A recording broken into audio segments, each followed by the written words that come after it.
And we are live. And you get to see the horrendous wiring I have on the LlamaCore. We are live. And I gotta mute that. And holy crap, that's like really bleached out over there, huh? Why doesn't that show like that until I actually hit record? Well, we can move that.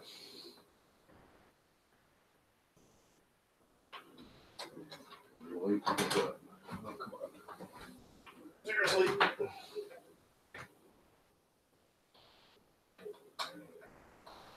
Can't pick that one up. That should make it a little less. Not a lot.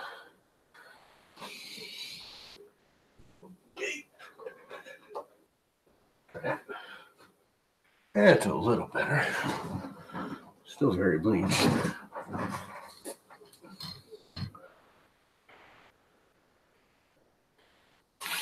That should be better. Now, I might have a problem with the mic. I got it turned way up because it isn't going to quite reach over there. But I don't really want to use a different mic. So,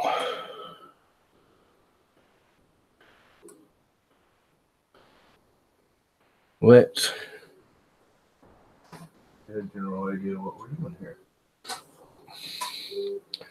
It's hard to see because this is why I want to take all of this and move it over to that side because it's always in the way.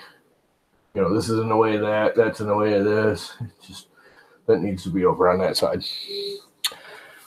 But for today, let's bring that over there so you can actually see it.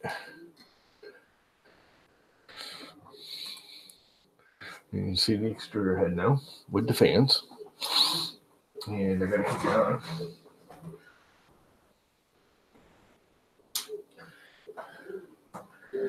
And heat it up.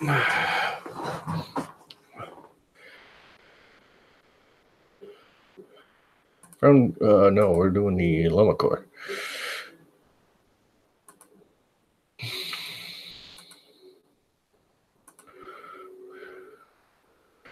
We gotta get the filament out. I hate that you have to actually turn the heater on in this instead of just saying, hey, here's the temperature, do it. No, see, you gotta. One thing I hate is extra steps for no apparent reason. But anyway, so we're gonna heat up the lower end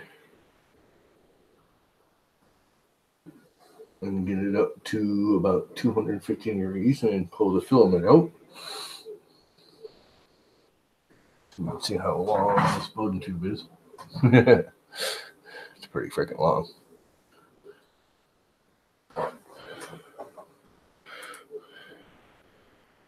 It is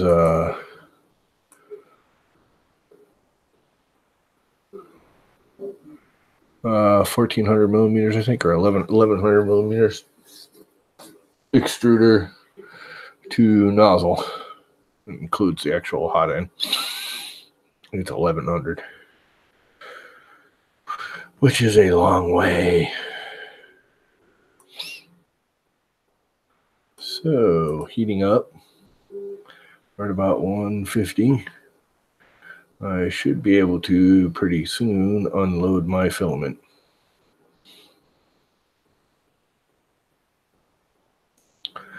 Unload filament. There we go. It's unloading.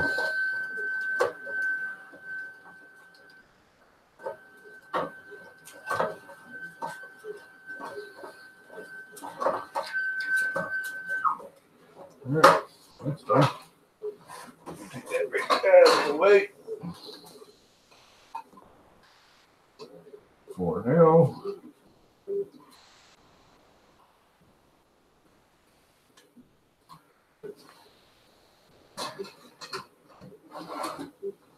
She's still heating up. Here is the nozzle. Microsys. Showed it earlier today if you were watching my live stream. A microsys coated. This is a brass nozzle with a chrome coat of some sort, and it's a 0.8 nozzle.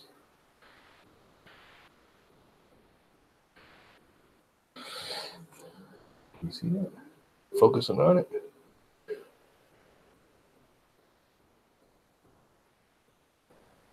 It looks much better in my hangout window than it does in that. A lot more shine in that. Let's see if it'll focus on there.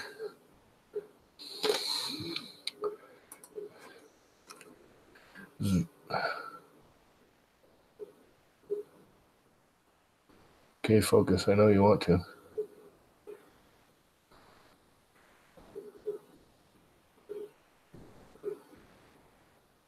There it goes. There's the nozzle. That's what it is. Plated, wear resistant, 0.8. So I can smell it's warm.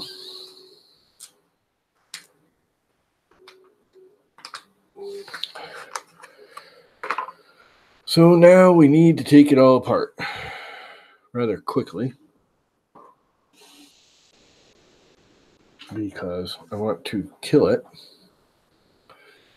completely. And this is not the easiest thing in the world to do. The head comes off on this very easily. What's up? What is up, Mr. Matty Jake? Jakey Matt and Mr. 3D Medic. Yeah, there's only 2 screws holding the whole thing on with this particular one. I am going to kill the power. It doesn't need to be any hotter. And I don't want to stick anything in my fan. And remove the hot end, which is just these 2 screws. This particular printer I have designed. I can find the screw because I'm blind and I don't have my glasses on.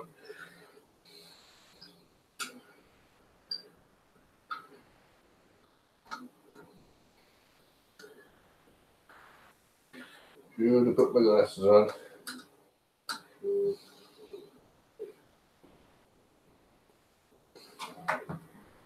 Just knocked off my little llama head. This is all the glue and stuff. Just pops off. If I can pop it off.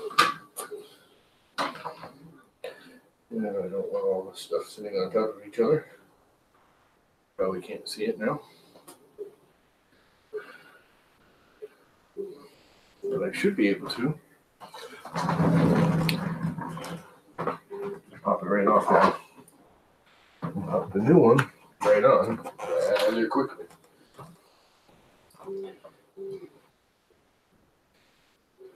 Just disconnect all this crap.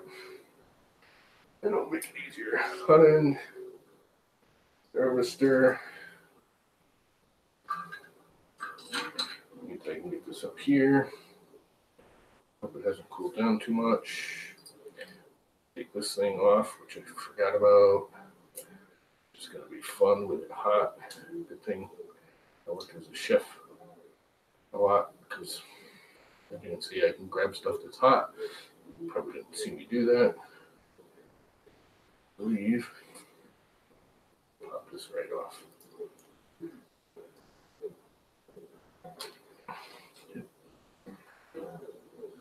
And use this one.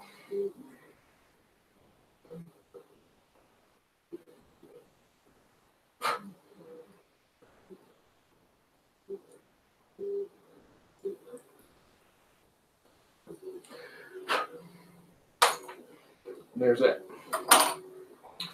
And take this nozzle and put it right on there. Now, in theory, I should be able to just tighten it up because it actually is spaced off the block. Just a hair. Hopefully I don't have to adjust anything.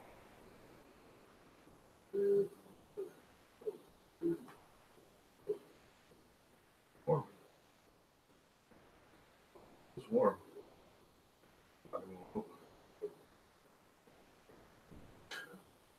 It's good. Not bottoming out on the block, it's bottoming out on a heat break. Get my glasses just to make sure. Want to make absolutely sure it's not bottoming out on the block. Can you guys even hear me?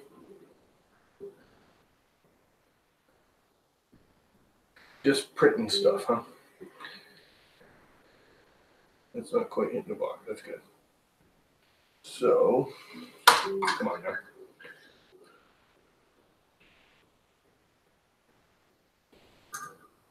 So give it one little quick twist.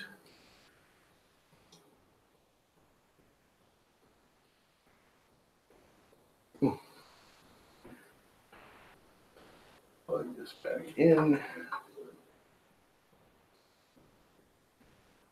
Plug the thermistor back in. This way. Get the old nozzle out of here. Turn the power back on.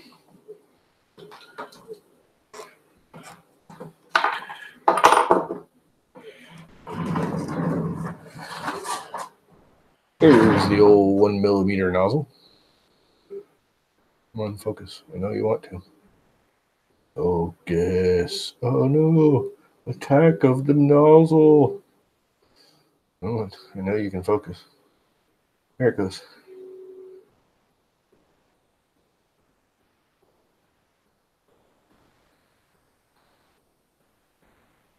I don't want it focused now. Focus. There it goes. And focus is really zoom. It doesn't like to do the middle ground. Anyway, it's just a nozzle. Now we'll put it back because I am thinking about returning it where those other ones are bad. I've been contemplating it this morning. So I will put it back in the bag. And I also will clean it before I ship it back, if I do ship it back. Still haven't decided. So let's get connected again. Heater on. It says it's at 50 degrees, so we'll go to 230. It's just more than enough. Everyone says you got to go ridiculously high. You really, really don't. You really, really don't. What's up, John Mac? So yeah, Murph in the videos and stuff.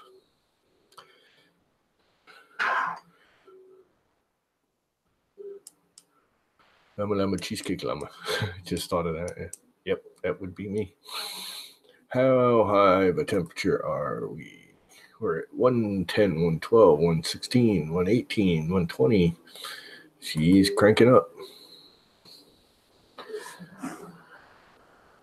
And there's no fan on it, so it should go fast. I was thinking about putting the I shortened my line against the ground case of my Weenswell yesterday. Good stuff. Yes, I saw that on Twitter. You didn't do anything though, right? Didn't hurt it.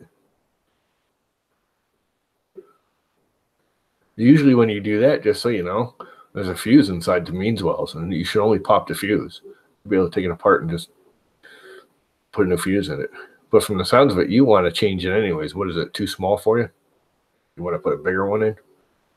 Is that what it is? The way you sounded on your Twitter post, you sounded like you wanted to replace it. Anyways, even though it's a Weenswell.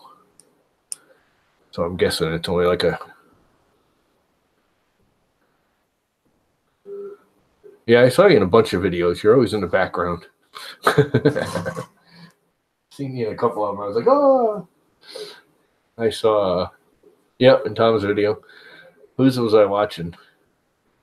I think it was Tom's video also. I was just watching, and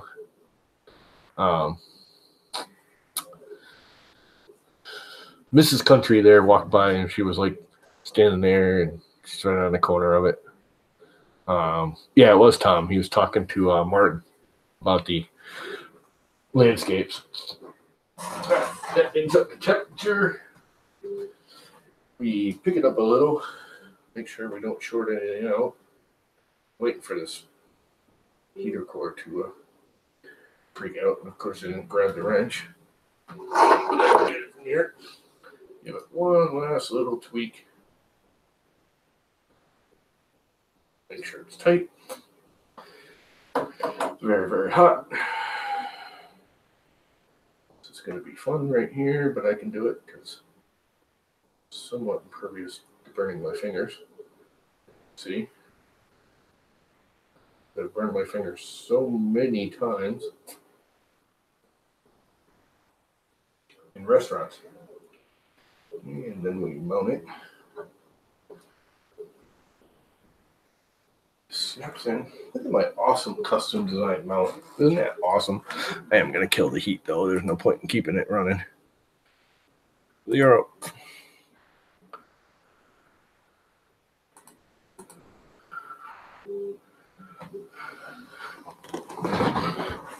Oh, what is it? Oh, that's an Ender 3 or whatever, huh, Jake? Matt. Hoping to fry the board. You know, if I thought about it, I could have sent you that one because I actually sent it to Brian Vines, and though he took it, I don't think he really cared. It was just one of those, yeah, I can get it for free things. But I had the 32-bit MKS board instead of the 8-bit. It is in serious need because it's a 1.1 32-bit smoothie wear, which Marlin 2.0 will load on. So they say, but they say that it's really hard to get it on there and get it running right. You can do it. It's just a lot of hackery, codey crap. Where the 1.2 Gen L, the 32-bit 1.2 or the 1.3, I guess, or 1.4. I think they skipped 1.3. 1.4 Gen L 32-bit SmoothieWare board takes Marlin 1. Or Marlin 2.0 quite easily, from what I understand. But this was a 1.1, which I'm not. I can usually figure stuff out, but I'm not gonna force myself into technical BS for no reason. When the 8-bit is just fine for the Frown King. I'd rather not fight it, to be honest with you. So, killing the power altogether. I don't want to stick my screwdriver into my fan. Sliding the cooling systems on.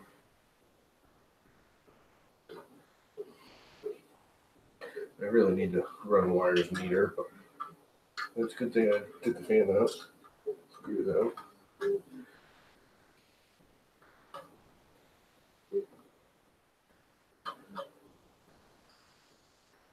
This head seems confusing, and I think I designed it pretty well, actually.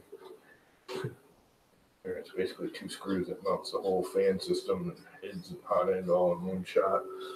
But I think I'm going to change the air duct. I honestly don't think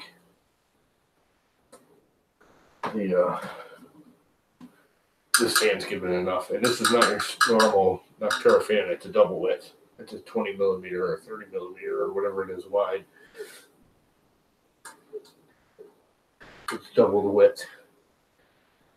And I still think it's not enough cooling, which is why I honestly think the vases with the 1.0 nozzle are coming out wobbly. It's because it's not cooling enough for such a thick material.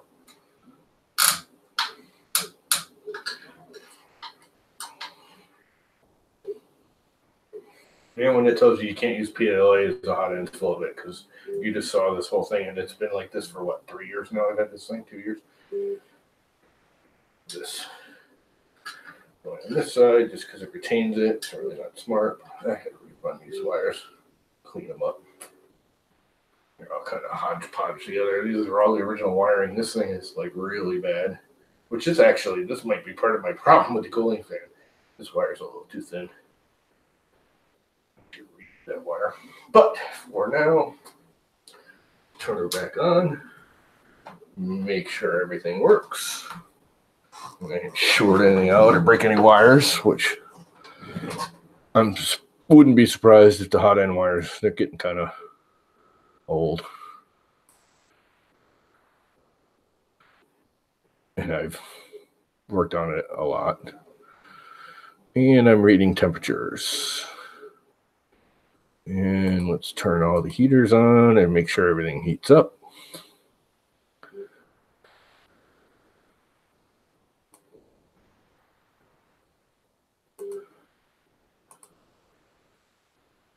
As you can see with the duet, it's climbing.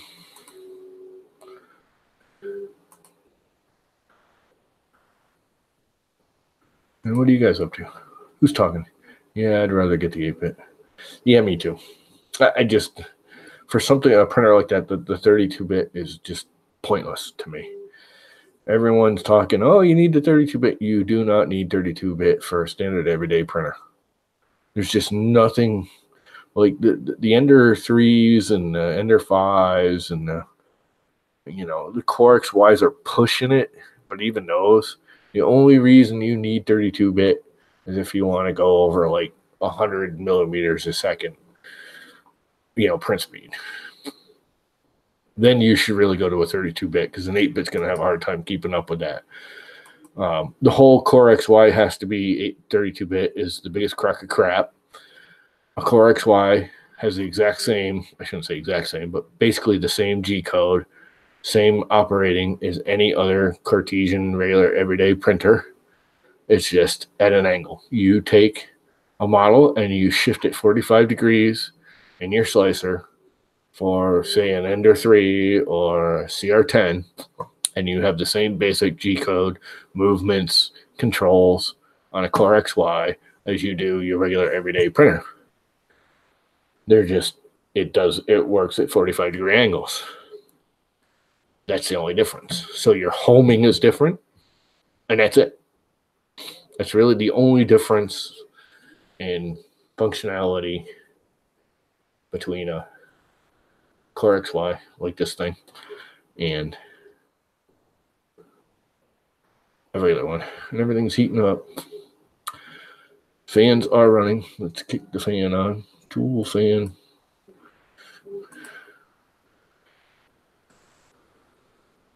And the main fans, both fans are running. So we are good to go. Now I have to go into my slicers.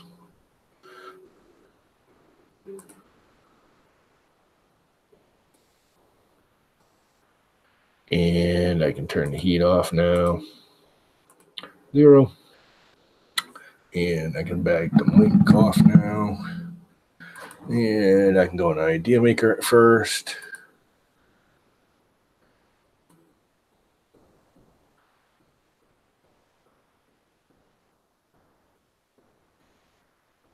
Yeah, I mean, in all reality, the Melzi board, I said this 1,000 times, the Melzi board is actually a pretty damn good board.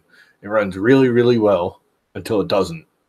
Melzi boards have a reputation of just being really good. They're actually a really well-designed board.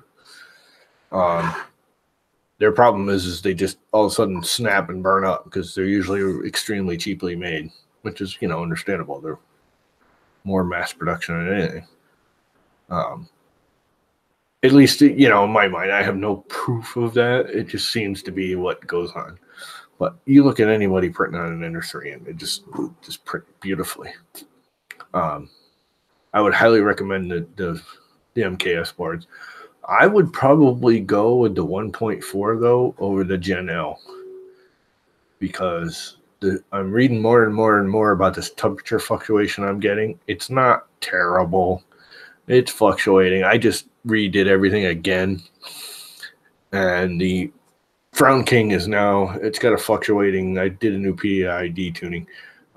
It's fluctuating plus or minus 2 or 3 degrees, which isn't terrible. But like this Core XY, with the Duet, it's plus or minus maybe 1. It usually reads 1, but it's usually actually less than 1 after a good PID tune. And the same with the INZ board. The INZ board, I barely see any fluctuation in any of my readings and temperatures with the hot end. Now, that also is a 24 volt.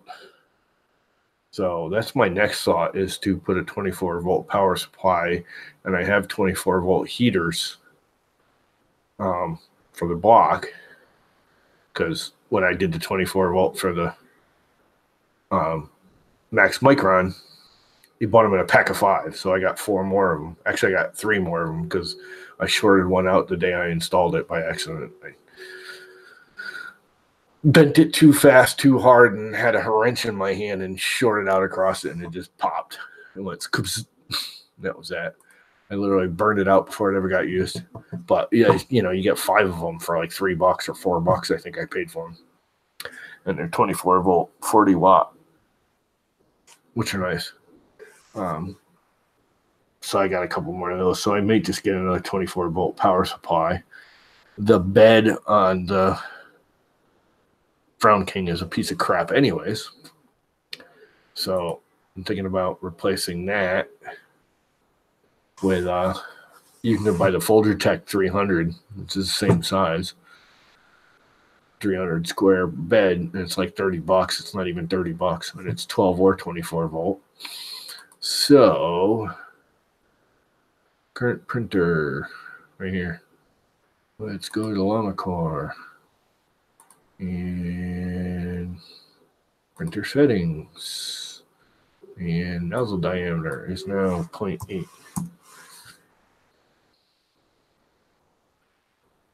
Extruders 1, gantry height 55, advanced, everything's the same. Baud rate really isn't that fast, but I'm not connecting directly to it, so it don't matter.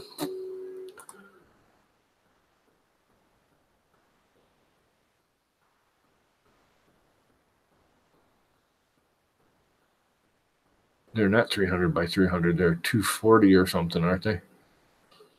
And they're also ridiculously expensive. I mean, I'd love to have one, but they're just out of my price range, especially for a printer that, is a total, I shouldn't say it's a total piece of crap. I've actually made it pretty nice between redoing the head bearing wheels, putting the extruder on, doing the bed extrusions instead of just being on the linear 8mm linear rails. They are now on our linear rods. It's now all on 2020 extrusion with mini wheels. True, like real mini wheels, not the wheels that come on that thing, which are single bearing pieces of crap, nylon, wobbly garbage. Where did you get a MK3 bed? Now, are you talking MK3, the model MK3, or MK3, a Prusa MK3?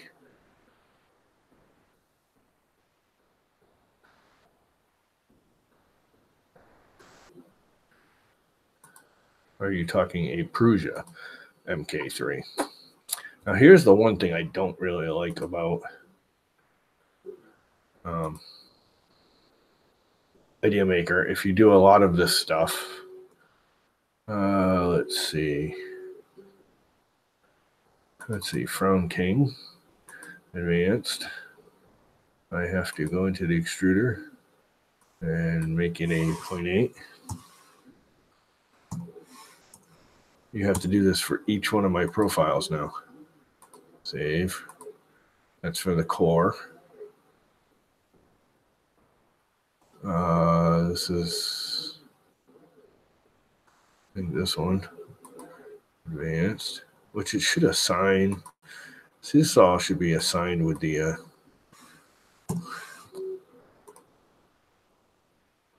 I want it in the core, not the Frown King. What did I just do? Discard. This is advanced. This should be at 0.6, 0.4. Frown King is still 0.4. This one is extruder. That's 1. It needs to be a 0.8 now. Pause. HTPLA. Advanced. Extruder. Okay. Gotta make this for Frown King. Actually, Frown King can't take PEI. I can't get the bed to warm up that much. So you know what? I'm going to make this extruder for 0.8. Okay, save and close. And I got to rename it. Core, because it's the 0.8. HTPLA, basic PLA, PEI. That's definitely for the core. Extruder, 0.8. Save. All right, core on here. So I remember it's for the core, which I haven't done, which might be part of my problems. This I do think I already have at 0.1 because I was doing the bases. Yep. They were screwing up. 0.8. Okay. Core. So I know it's for the core XY. And that should be it. I should put all the cores together. Won't let me move them, which is kind of funny.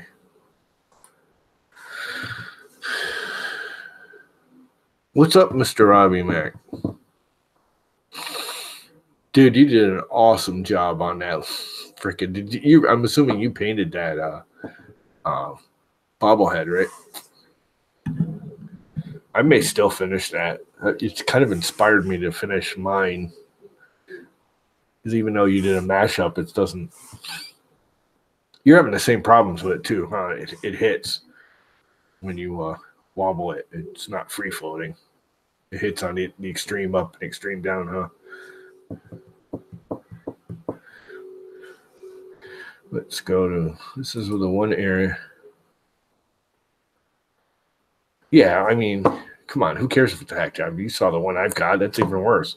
He doesn't even have arms. He's got like Ghostbuster freaking ghost arms. I never got around to doing his arms and hands. It just doesn't work all the way. Let's see. LlamaCore. And let's manage the printers. Machine settings. Extruder is now a 0.8, not a 1. Close, close. And I think I got everything covered.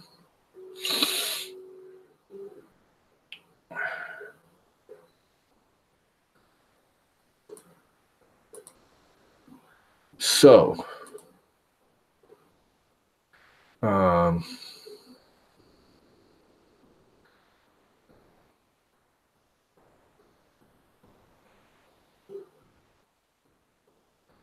well, I was almost thinking because what I've been doing is making the body actually bigger because the head looks big compared to the body. So if you make the head a little bigger or the body a little bigger, it's got more swing on, which is what I think I'm going to do.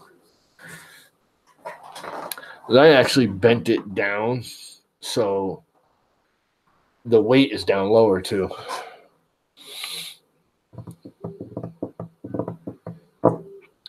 That makes sense. What do you use for a weight? Just like a fishing lure lead? I ended up using a couple of nuts, a couple of nuts, and I actually wrapped solder around it to add weight because they weren't enough. My head's a little too heavy. So I got to make the head lighter and get a smaller, heavier something. Thinking like fishing lure lead. Heat it up, make an actual ball or something. I actually want to make the arm 3D printed too. I don't know what you use for a swing arm, but I used a piece of coat hanger. And it's kind of a pain in the ass to keep it attached to the head. The head, even though you glue it or you hook it, it still wants to roll on the head.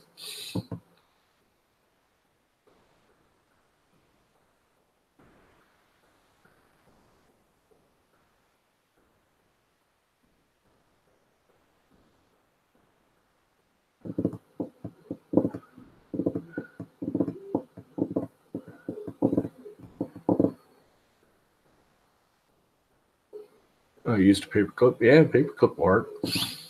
That might even work better than the coat hanger I was using because it's a little thinner. Cool. Yeah, I'm gonna have to refine that. That came out. Oh god, the paint job is just the best. You did a really good job painting that.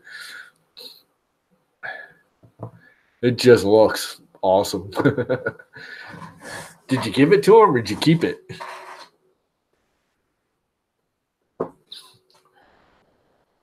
Let's design something to try the print on. The printer on. You know what I'm going to do right now is push the printer back into its proper location instead of in front of the camera. And I'll probably put the camera back on the desk.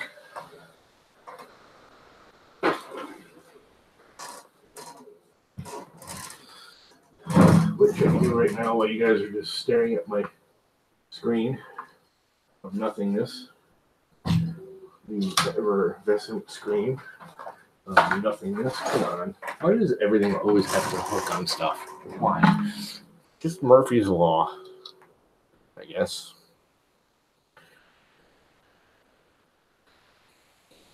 Something always got to get caught.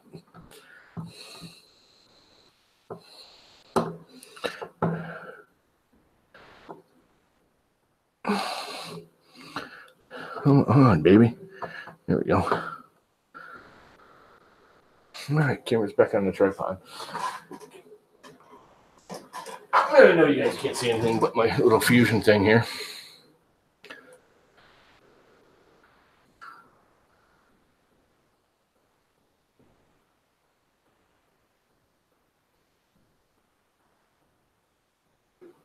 Oh, I didn't even know you had a polyalchemy prototype. I never saw that. What are you doing? You want to jump in here?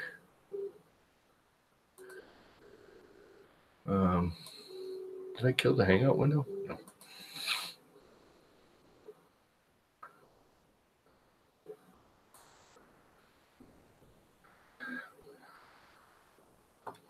Okay, you little pecker.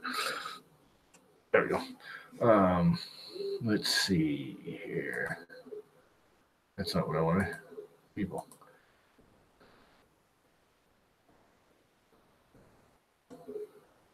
Copy.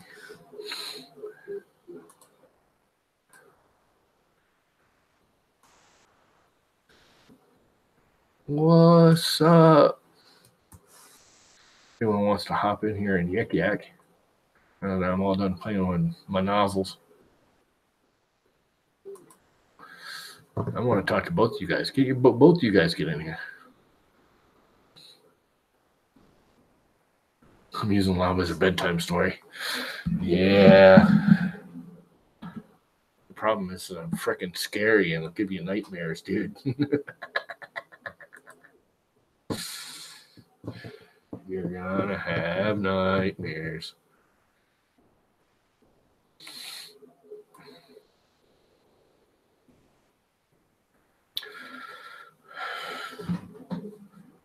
You don't happen to have Alexa, do you, Napa?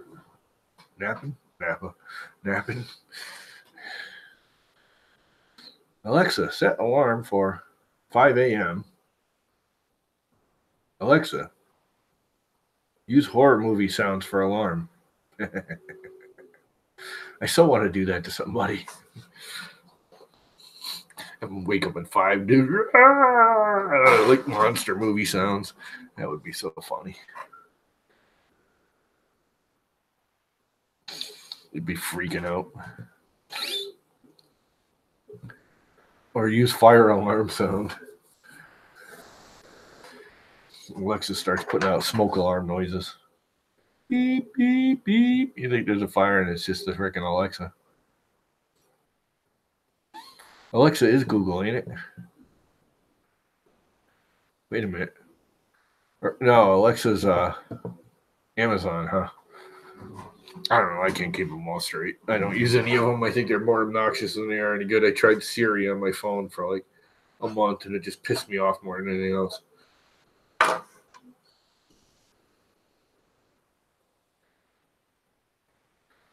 Yeah. Cheater. I did it to somebody who had their Alexa going. Oh, Wiley. He had his Alexa, and we were all doing it because he had the douchebot speaker thingy going on. So we were all telling his Alexa to do stuff. And it was actually somewhat working. Like half the time it would work. It was kind of funny. Anyway, what was I doing? Oh yeah, we're designing crap. When do you guys jump in here? I need somebody to actually talk to. Makes life so much better.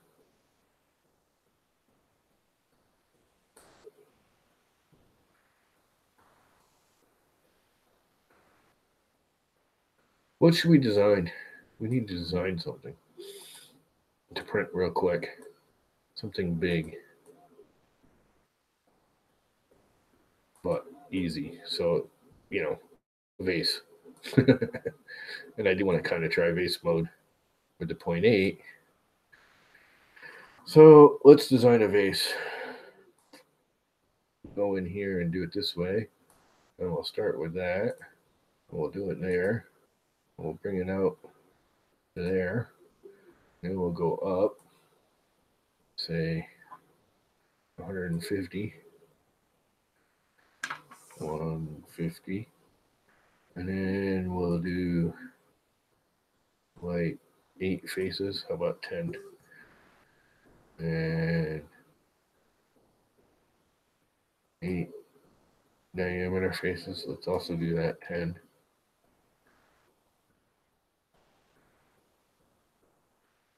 And hit OK.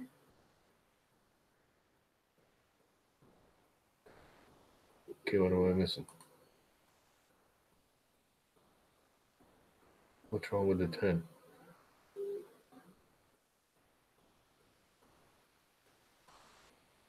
Oh, it's got to be a multiple. Okay, 12 will work. And make. Start squishing it in. Modify.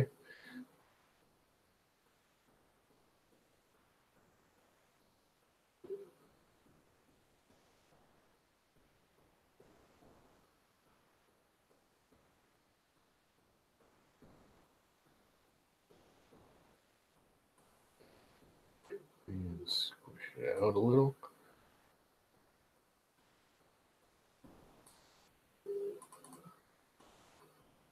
And we can bring. Oops, I forgot to get rid of this one. It's alright, I think I'm going to leave it. And let's get rid of this one now. Add a little more. Rid of this one.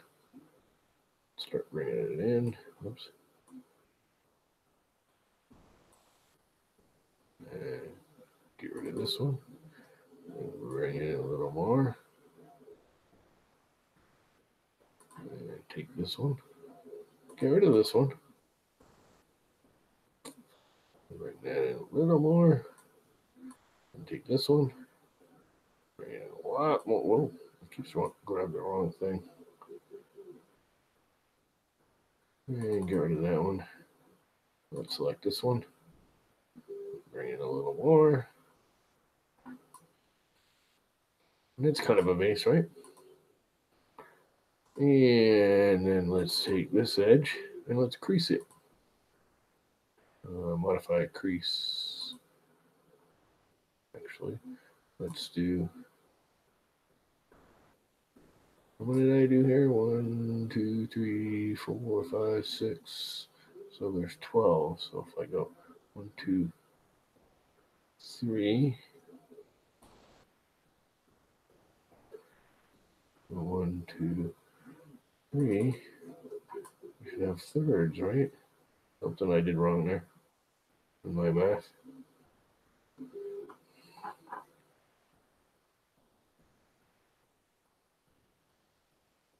What did I do wrong? 1, 2, 3, 4. Oh, I want to go 1, 2. Oh, I didn't do 3 here. 3, 4. 1, 2, 3, 4. 1, 2, 3, 4. Correct. Yep.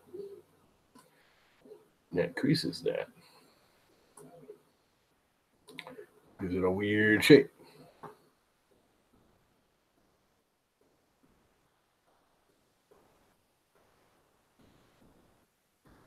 I would be killed if I started to talk now. Oh, what? The wife or something there sleeping? Yeah, that would do it. Let's see. Let's go to top. Then go to top so I know I'm centered. And that looks pretty decent. So actually, let's close this off now. Oh, yeah, all my creasing is done. Should have closed that off before. Modify. Fill a hole. Maintain crease. Okay.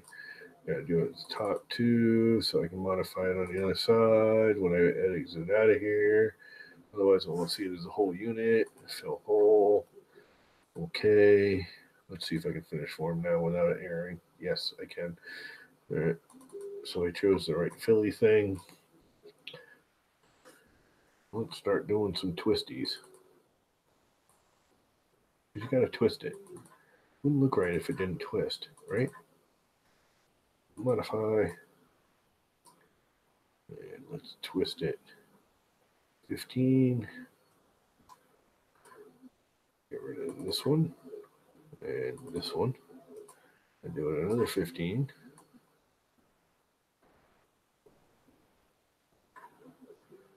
And then get rid of this one. And this one. And do it another 15.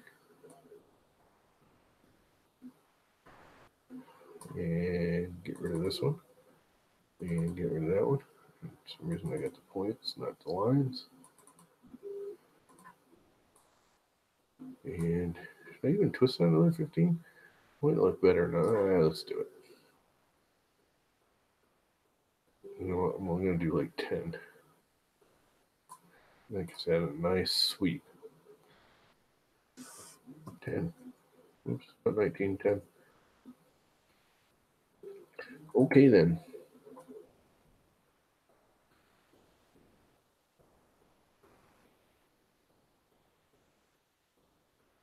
Oh, he did your signs and stuff? That makes sense. I actually noticed the sign on a couple of the interviews. You were very popular at Murph, all the videos.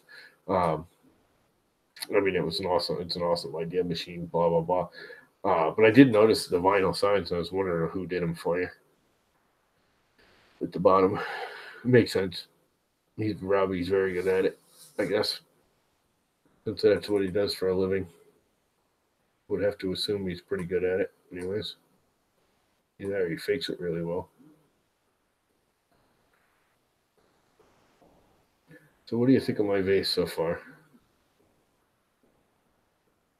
I think I want to make the bottom just. Actually, I want to bring that out a little bit. That's too steep of an angle.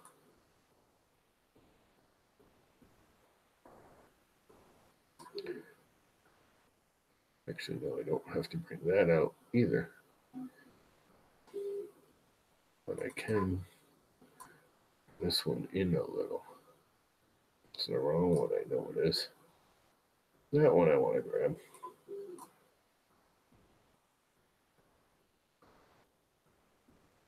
It looks pretty odd, right? Pretty simple, but odd. Let's finish the form. And that's what we get. You know what? I want to go back into the form. I want to try something really weird. Come on, why can't I select that line?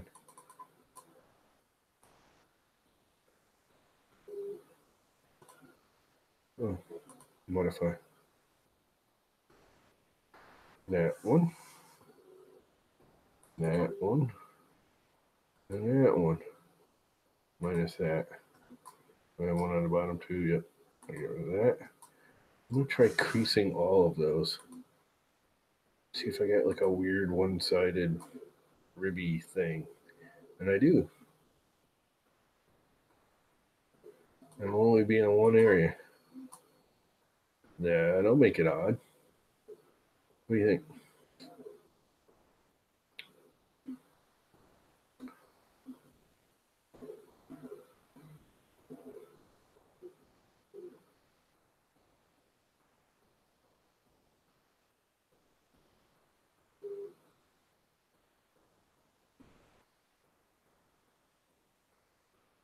Yeah, it's I noticed that when I was at Earth. The one good thing is I had what's his name kind of next to me. Um I can't think of either one of their names. They were both on either side. So they kind of watched my stuff while I walked around, and then I did it for them. Um, geez, I can't remember either guy's name now.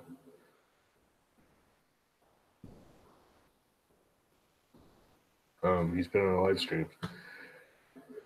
I can't remember. Anyways, yeah, when you do something like that, dude, you need to have somebody else that knows the equipment that can stand in for you for a couple hours here and there and let you just take off. If you do another trade show like that, bring somebody with you, like, you know, the other guy there running it, Midnight Giant, let him go over it, talk to people.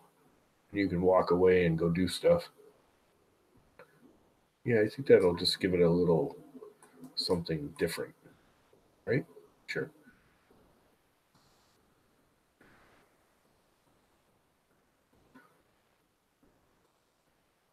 Test phase.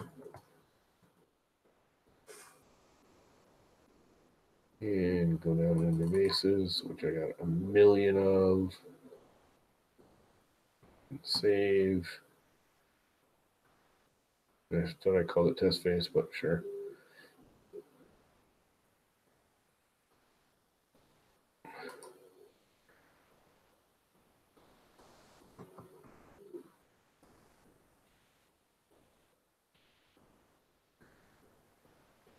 It just doesn't look right though. Something looks too. This needs to be narrower.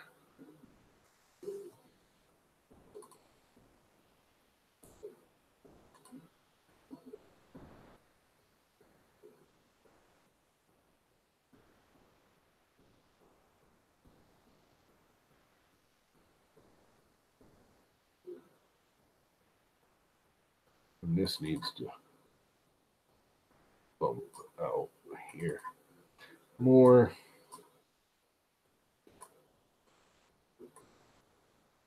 Oh, a little more pregnant on the bottom. And bring that in a little.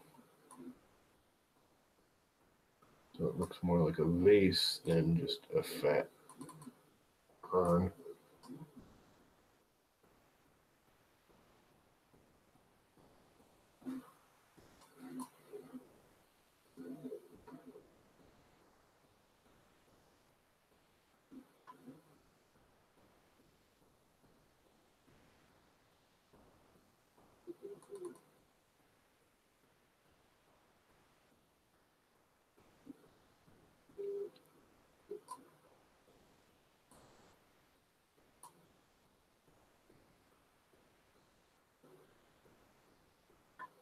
Oh.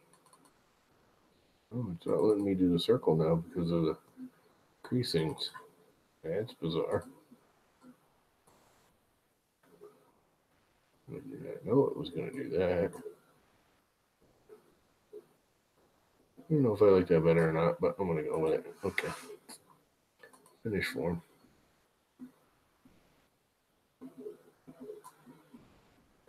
It's a little different.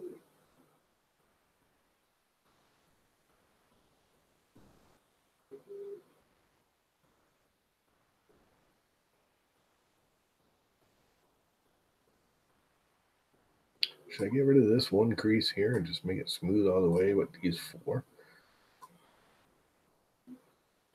What's up, red light?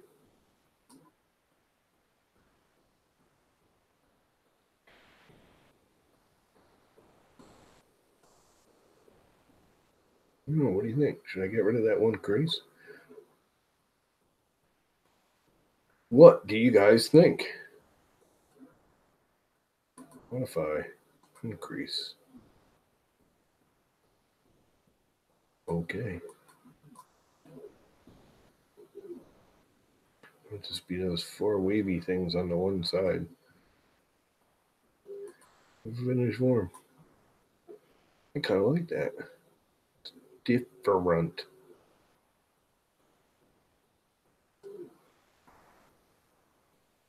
It's not spectacular, but it is different. One more thing. I think I'm going to uncrease the very last one of these. So the top sort of smooths out. Uncrease. Okay. So it goes to a full round there on the top.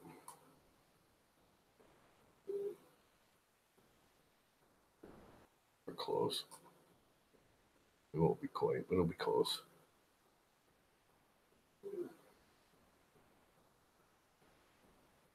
Yeah, I kind of think that's cool. So, save. And export. Save SDL. Okay. To the desktop. Test face. Sure. Go away now. One thing about Fusion that drives me nuts is the whole cloud crap. All right, let's get into Idea Maker. Add test face. Okay. Start. Base mode. Advanced. 3 shells, which is actually 1, but it'll only do 3 shells. Thing. Layer height 0.4. Sure, why not? Shells 3, but that'll only be on the first 3 levels. After that, it'll be a single one. I want my first layer to be, you know what, I'm going to leave it at 3. Other G code, do I have anything in here I gotta worry about? Nope, just my purge line. Save and close. Slice that puppy. Enabling thin wall detection over some miles, blah, blah, blah. Yes, I don't want to deal with thin wall detection. Take a preview. Says it'll take an hour to print. That looks just peachy, don't it?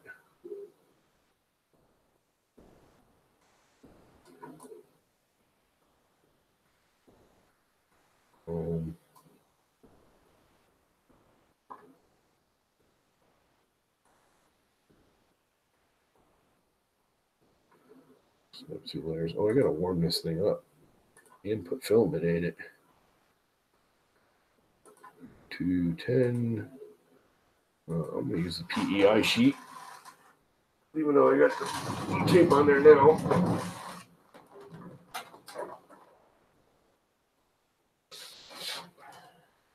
We can put the PEI on that easily. Done. She's been PEI'd. We have to load some filament, but for now,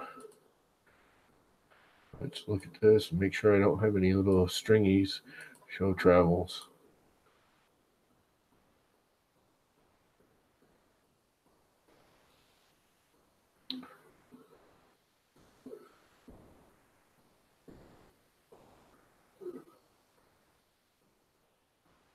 I don't see anything wrong.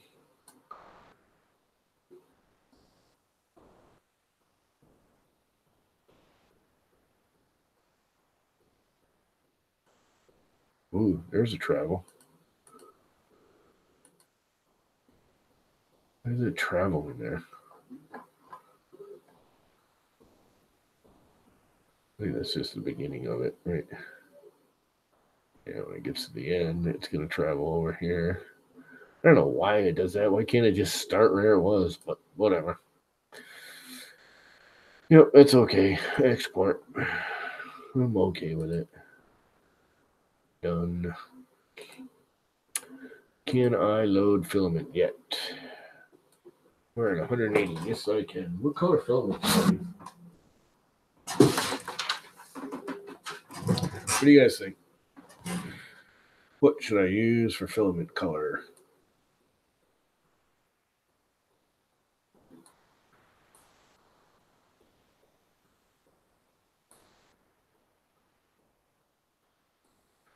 What color filament should I use? What do you think? What do you think? What color? Nightshade. No. Normally I would agree with you, but I've been having problems with the polyalchemies and the very large diameter nozzles. So I want to try a non-polyalchemy because polyalchemy shrinks. You know how polyalchemy reacts when it comes out of the extruder, and it starts doing this. And I think it's the polyalchemy. It puckers because it's such a thick extrusion, and I don't think that hot end's getting it hot enough, because this one started to come out really nice, but it did the same thing at the very beginning, and it did the same thing like halfway up. And it seems like certain areas it just freaks out, and in certain areas it doesn't. I don't know why, but I don't want to waste any more polyalchemy to find out it's not going to work. And I have a feeling it's the large nozzle and cooling. I don't think I have enough cooling. I don't think I have enough heating and cooling.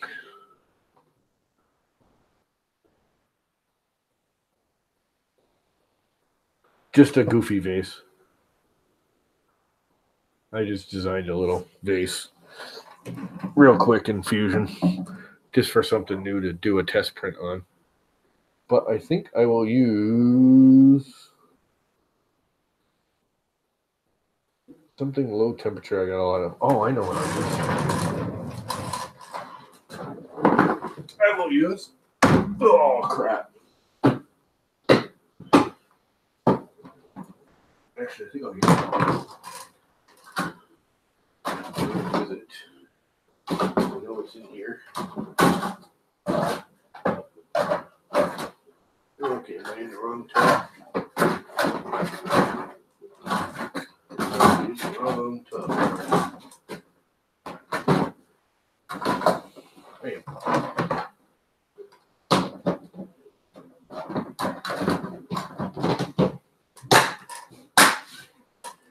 Oh, is it in this one?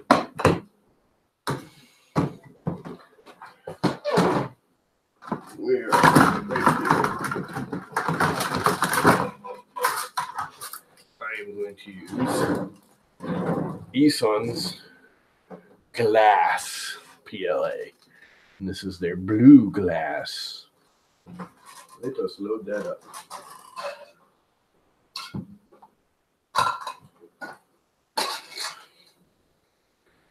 Blue glass.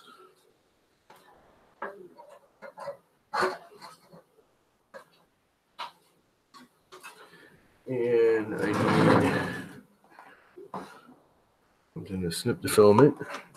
Believe it or not, I don't know if you guys have ever tried this, but there is no better filament snipper than toenail clippers. It was there just for this reason. And it works beautifully.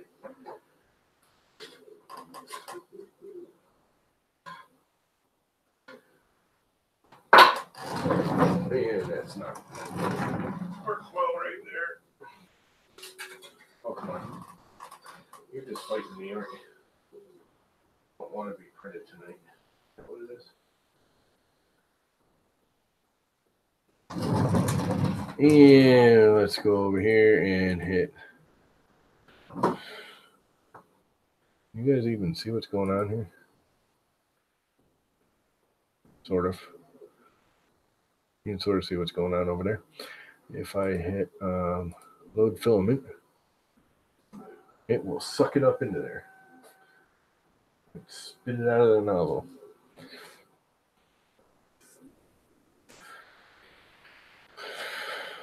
Yep, a vase. It's a vase. Vases are fast and easy.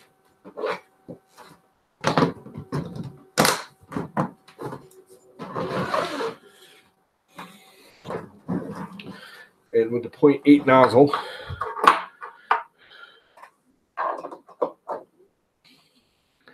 should make it pretty cool. You know what I want to try though before I do that? Before I finalize it? I want to try one thing. Check this out. I did this with nobody printed any of my Murph faces. Let's try this one more time. Test face SDL. It's got the ribbing in it. I actually want to rotate because the back is facing me.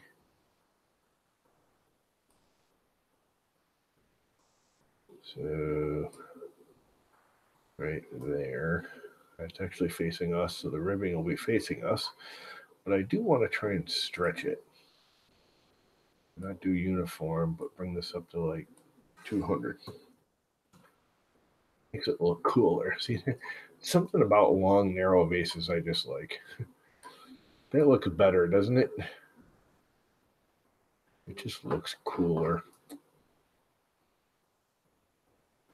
I think I'm going to go with that. Start, slice, yes. It's going to take a little bit longer now than an hour. Added 16 minutes. Export, test face, replace.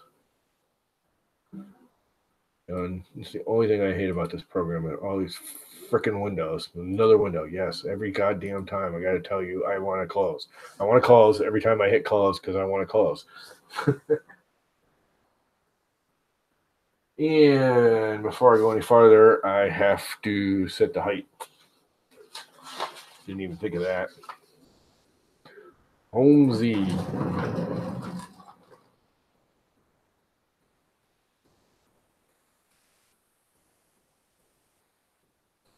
I should not have my arm in there where it's going to get trapped.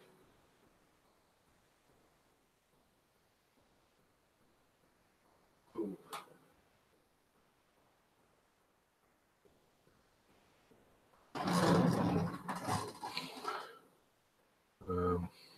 What am I doing? D plus 25. I have to adjust this up quite a bit. There we go. Home Z. You guys can't see what I'm doing, but I got a little adjuster.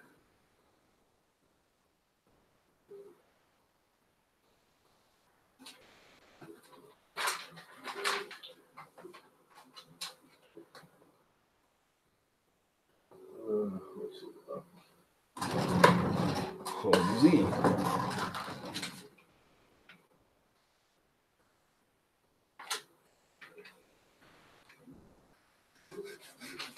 Good. Well, so much better than doing the four corners.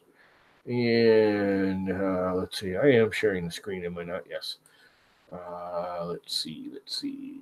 Upload. Let's just upload. They've moved all the buttons around with this latest update.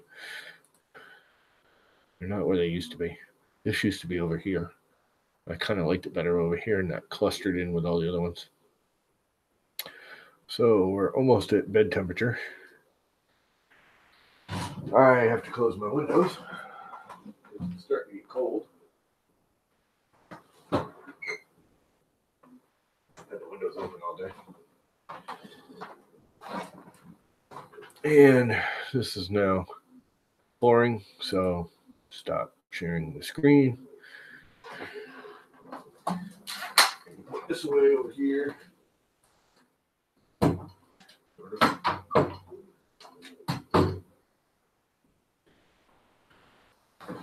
Printer can start. I can take my tool steel 6 out of here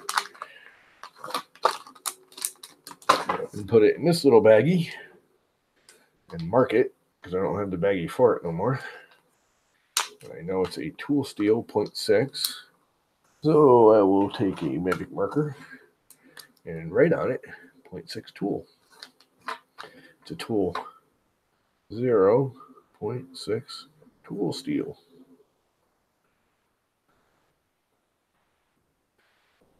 And that way I know what's in there. Because it's a more important one than $7 super cheapo package of 20. That thing sent me a lot, which I do think I'm going to return it. The more I think about it. In fact, maybe I'll clean that one right now. Anything breaking? Nope. It's still heating up. Jesus, it takes forever for. I need to make that 24 volt too, just to make the beds heat up. Them big beds don't like the 12 volts. They just don't like it. There it goes. I hear it moving. Or I'll even let you guys see it.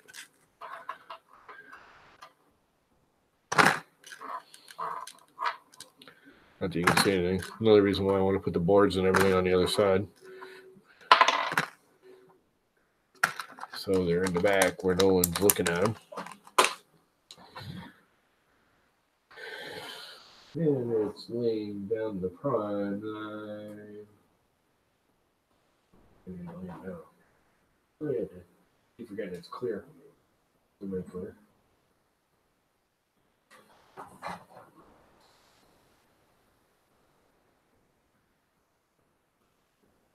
Don't feel like 0.3 is heavy enough.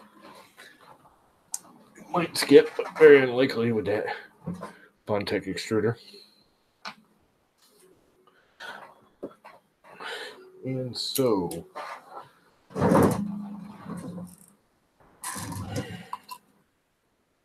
we'll take some of this old crap filament.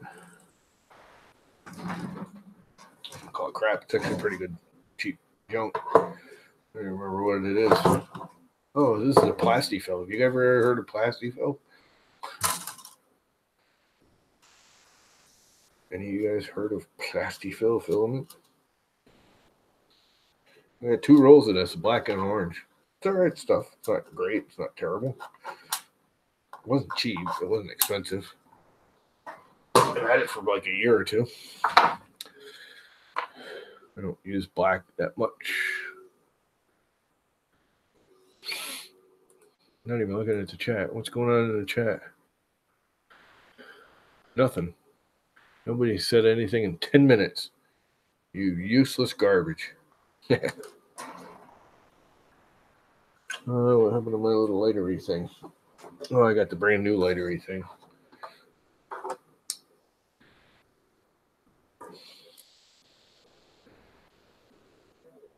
Let's do a quick cold pull. This is the best way to do a cold pull I found, using a lighter.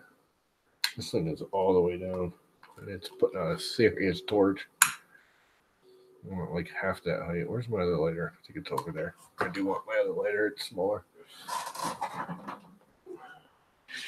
Smaller flame, and it's refillable. This one is refillable. What's up, Brian? Yeah, we're burning stuff now. And we're printing. I'm my 0.8 nozzle already.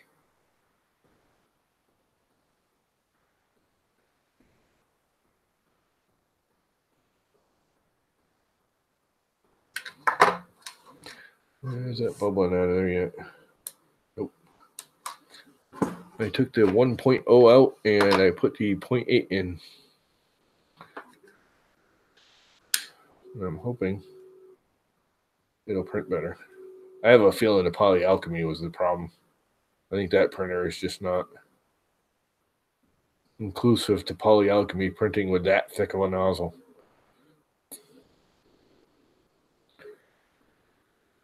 I want to heat up, baby. I don't see any filament oozing out the back yet. It's unusual.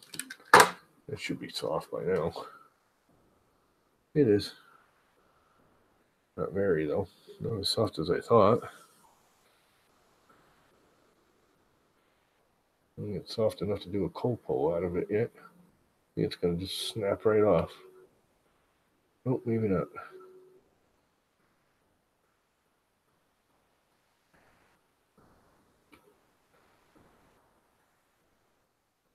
It's stretching. Probably too much now. Well, I'll get a pull out of it. Nope, broke off. Heat her up again.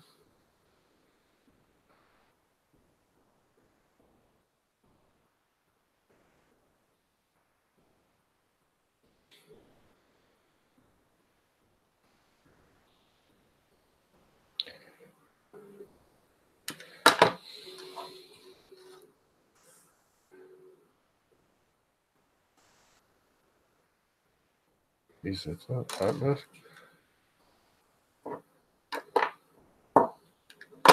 It should easily be hot enough. Warm. Tell you that. The little fling dangles are telling me it's warm. Warm it up some more. Let's get the brush out too. Somewhere in here, I have stainless and a brass brush. The brass will work just fine. We'll clean this puppy right up. I have yet to determine whether I'm going to return this or not. I think I just might. Now they have the 0.8 in there. I kind of want the set, and one of the items I kind of did want. I mean, it wasn't a selling point, but when I saw the kit like that, where it's all different sizes, I kind of wanted to try the 0.2 and do like miniatures and crap with it. Just for the, just to try it. See if I even could. This is what I really wanted, was a 0.1. Well, the stuff is not coming off. Big chunk did, but not all of it.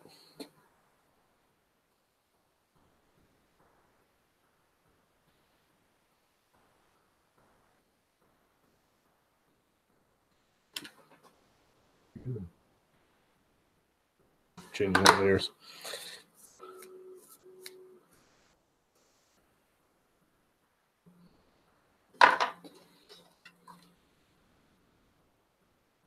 Talking about to take filament? No. That's weird. Usually gets hotter than that faster. The tool steel ones heat right up. Let's get it a lot hotter.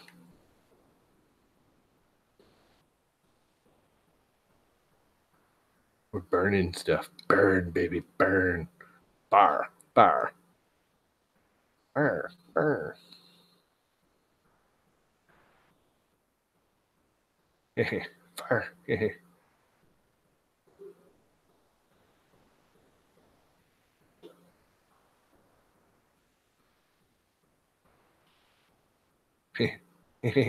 Fire.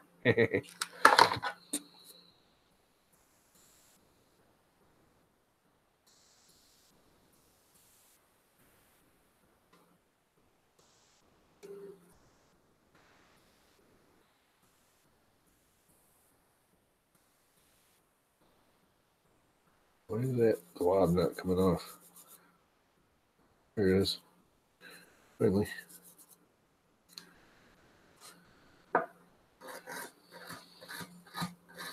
Should use a stainless steel brush, but that's all right.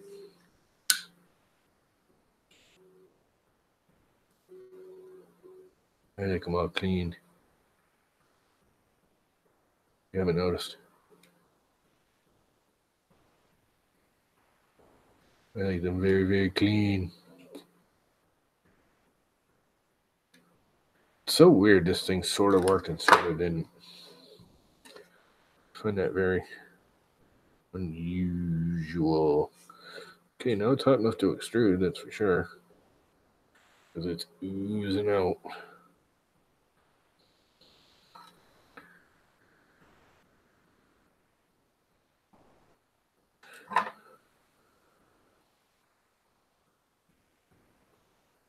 That is one big extrusion.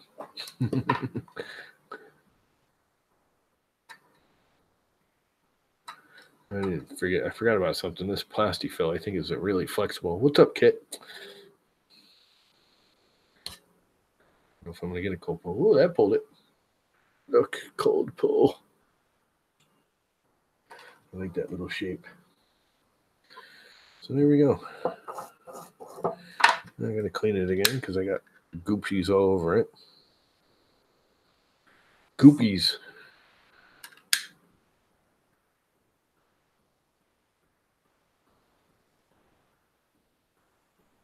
Inside's nice and clean.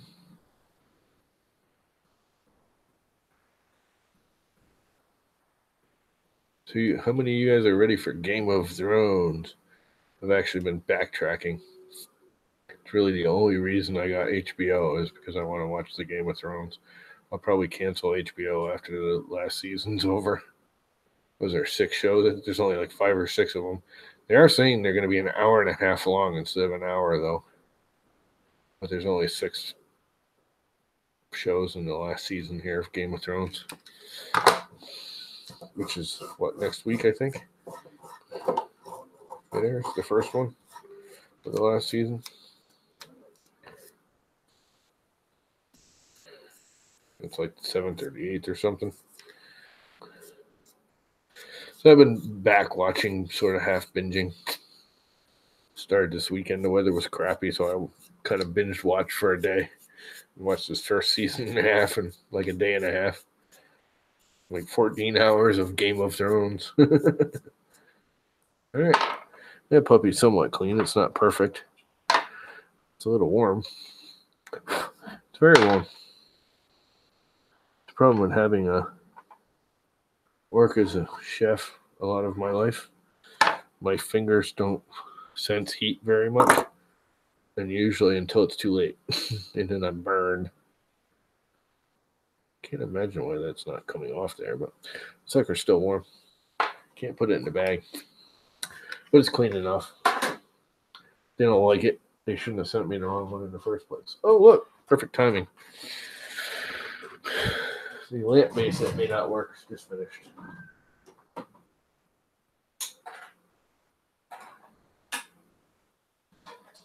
This is another one I know I'm going to have a real hard time getting off because this puppy was, yep, was even the, I'm going to have to kill some blue tape because the first layer went down too tight. Holy crap, yeah. I'm going to have to, easy answer. It's another reason I like blue tape. No fighting it. You just go underneath. You tear up the blue tape, go right underneath it. Holy crap. I guess it was low.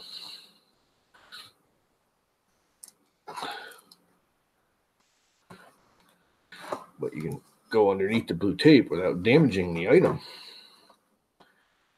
So if you have one that's stuck too well like this one is, you just pop the blue tape up with it.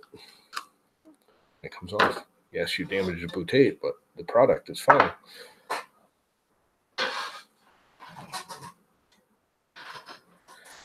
And let's see if the light fits. That is the big question. Will the light fit? Yes, the light does fit. It's a little loose, actually. That's all right.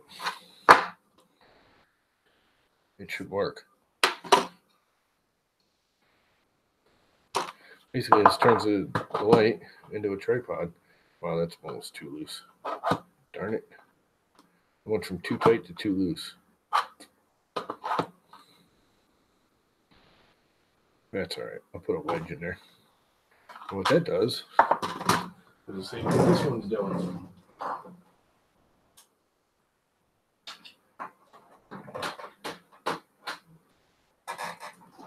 It has little legs, which may not fit until I clean it up. Oh, they fit right in there. How nice is that? Oh, I think I just blurred out my printer back there, huh? Yep, sure did. They got little legs, and then the light fits in it. Boom. Instant drop light. Task light, whatever you want to call it for your house. These things are wicked cheap. And I had this set up for the 4-foot profile or this 1-foot profile, which I don't know, but that's a change. It's a cool little tripod. These legs are too loose in this one. It's kind of bizarre. It's a little tripod that holds the light up. and turns it into a task light.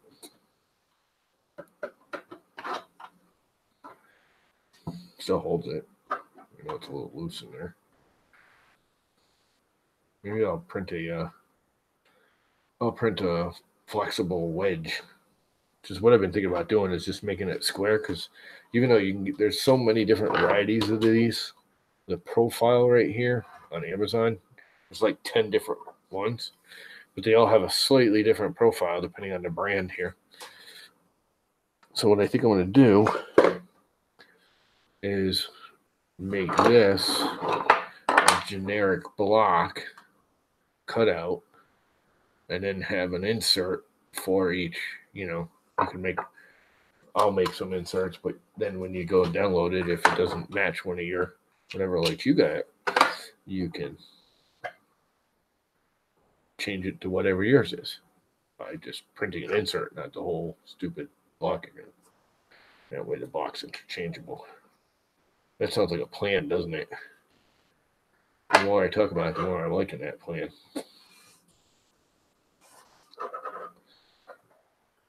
And I also am making longer legs, because I've been using this on the 4-foot tube, which it works, but it's a tad tipsy. I mean, it actually hasn't fallen over, but it just feels very tipsy. And oh my God, that blue is looking gorgeous. I don't know if can I get the camera over there for you guys to see that? Maybe I can get quite close enough. Let's see, I gotta go to the Google Hangouts here so I can see what I'm seeing. Oh, this light bulb's in the way. Put her over here.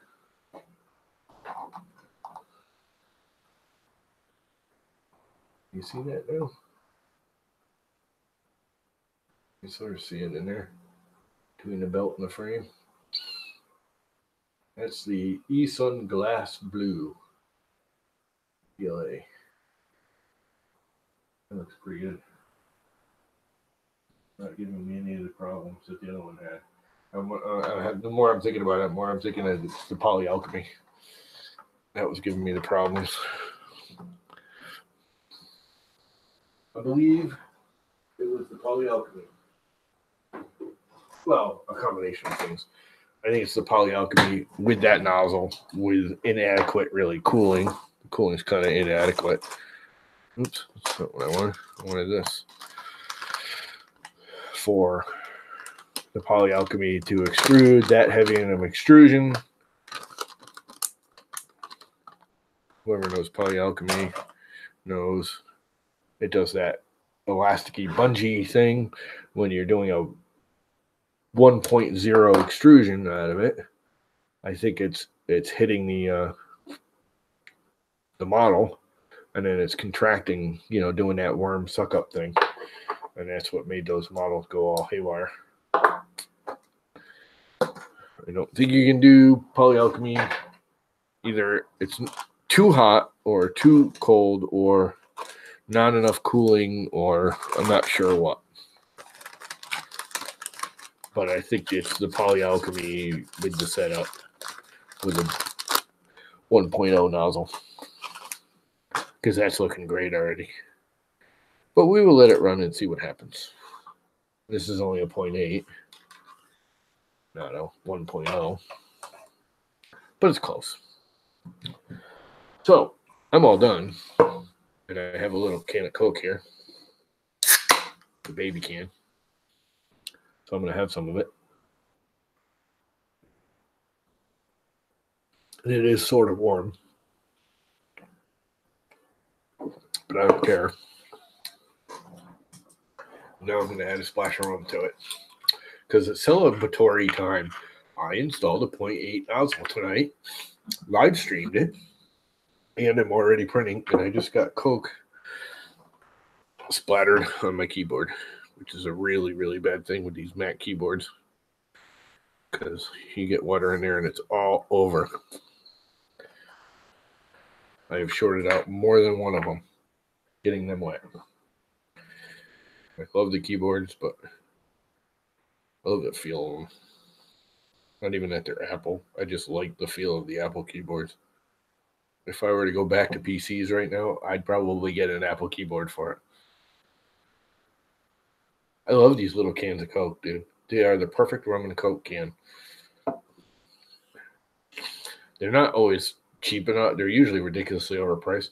I was looking at them in the regular grocery store the other day, and a 6-pack of these of regular Coke, Coke brand Coke, excuse me, was 50 cents more than a 6-pack of Coke brand Coke regular 12-ounce cans. It was $1 more, or 50 cents more, or something. It was more expensive to get the little cans, and you only got a 6-pack. It wasn't even like an 8-pack or anything. I've seen them in 8-packs and a couple of the brand names, but these are I don't know. I think this is either Walmart or BJ's Club. They're $1.50 for the 6-pack of these. It's the only time I buy them is when they're on sale. But I do like them for a rum and Coke because they're just the perfect size for a rum and Coke. And I know that needs to be stirred. I should have an ice cube to throw in there, but ain't happening.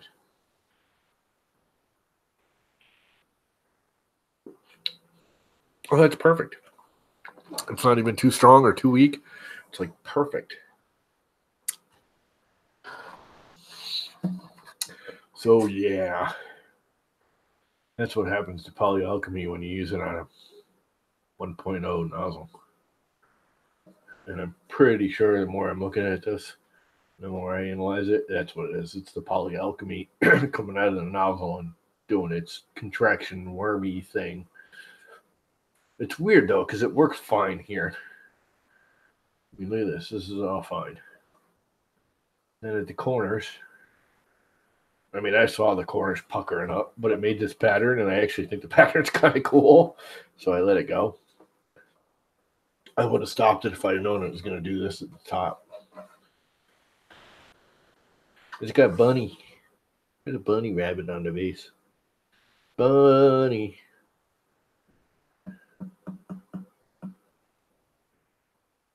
The fan's always on full. That fan's not enough. I was talking about that earlier when you weren't here. I don't think the Noctura fans aren't ballsy enough, and those are double thickness. Those are the double push Noctura fans. Most of them are only 10 millimeters wide. Those are 20s or 30s or whatever they are. Isn't it? What is it? 15 or 10 or whatever the width of a normal Noctura. Those are double width Nocturas. They were more expensive. They were like $30 a piece. Layer time. This is face mode, so there isn't any layer time. That's the problem. It's corkscrewing up. I mean, this thing is low. That's the first time it's done that. Oh, this is starting to split apart. There you go. Good old polyalchemy. I could probably re-extrude it. It's almost the right size. That 1.0 nozzle is huge.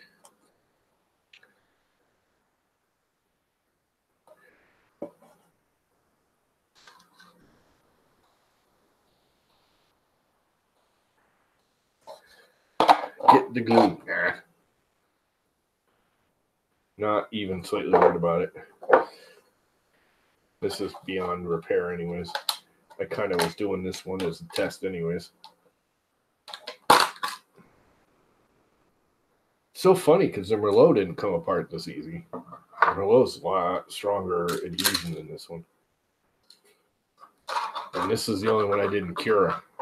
This was sliced in Cura. The other ones were all sliced in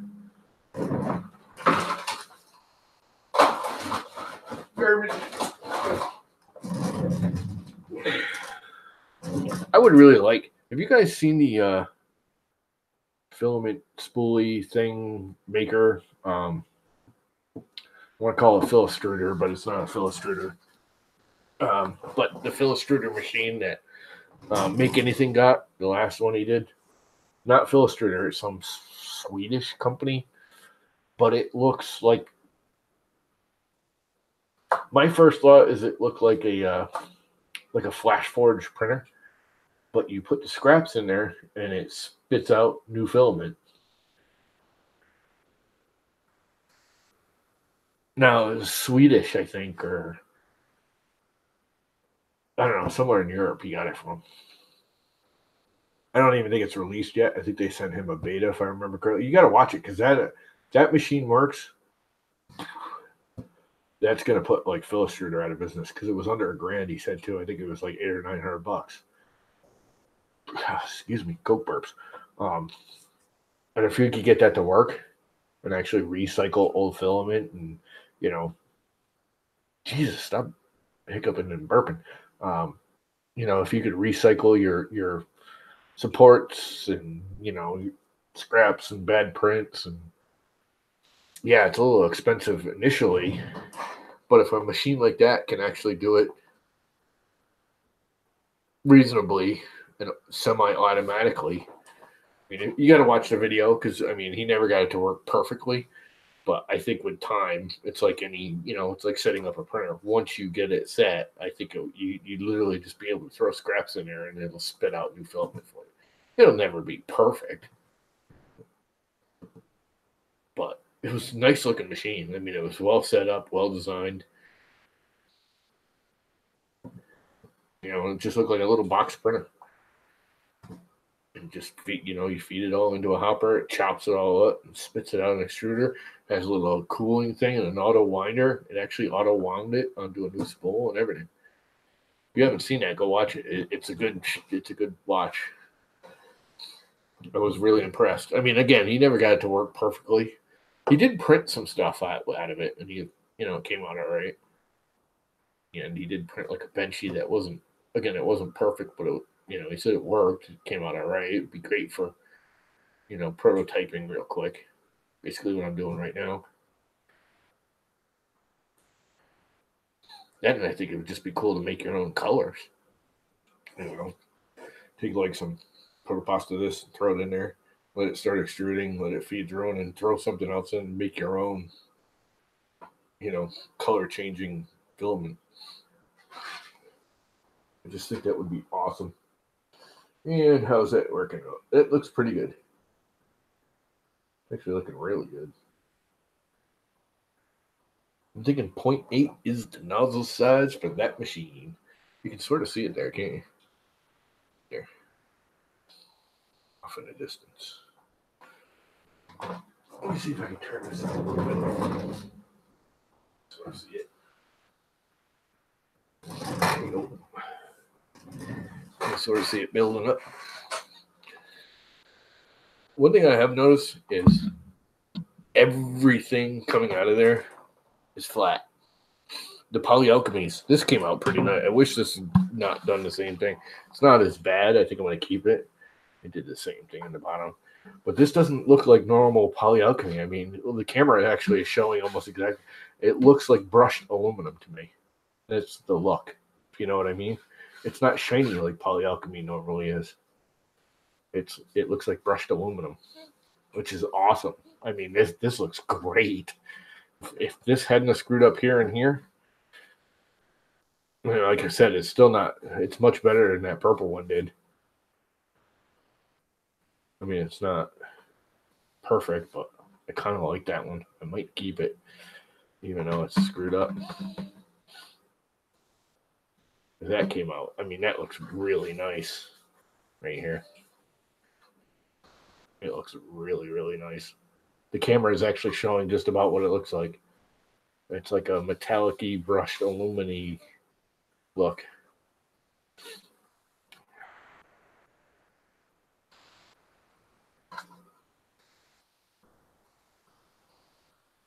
What temp? I think I was doing it 215 or 220.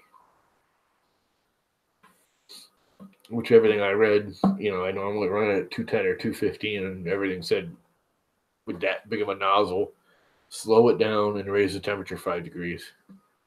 Give it, more time to go through there. That's a standard block. Not like I'm using a tornado or anything. Speed was, I don't remember. It automatically slows it down to like 20 millimeters a second in Idea Maker. This was done in Idea Maker. Idea Maker automatically sets it at base mode at like 20 millimeters a second or something like that. I can't remember what it is. You can always set the speeds at the very, very bottom. Once it goes into base mode, it calculates the speed according to how large of a diameter, how much it's got to raise per perimeter, blah blah blah blah blah, and it adjusts the speed. And it's actually a smart thing, because the one thing I've noticed is if you do base mode, especially with transparent and semi-transparent filaments, and you set a standard speed, as it goes up, and like the wider part would look different than the narrow part, because it would actually be going faster, if that makes sense, because it's a smaller hole. And you get that kind of velocity painting look. You'll get striping in it because it's basically the speed changes per layer. It's got to change the speed to travel the same amount corkscrew longer distance here than it does here. If that makes sense. Has to travel farther to raise the same amount. So IdeaMaker automatically adjusts the speed.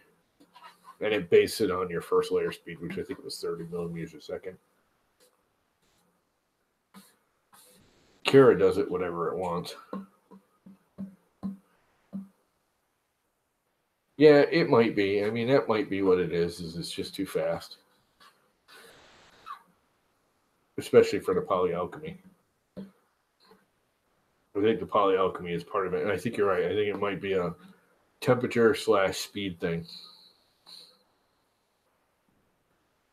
I can almost think I should slow it down another. Because I'm pretty sure it's based on, I'd have to read the whole BS again. I'm pretty sure it's based on your first layer speeds. Which I think what I did with like 25 or 30. And then I do everything else at 60.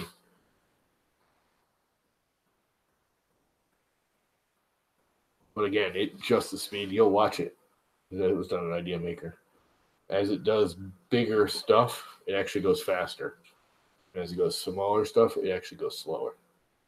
It auto adjusts the speed. So one full rotation of the corkscrew, because it's, corkscrew, is the same amount of time.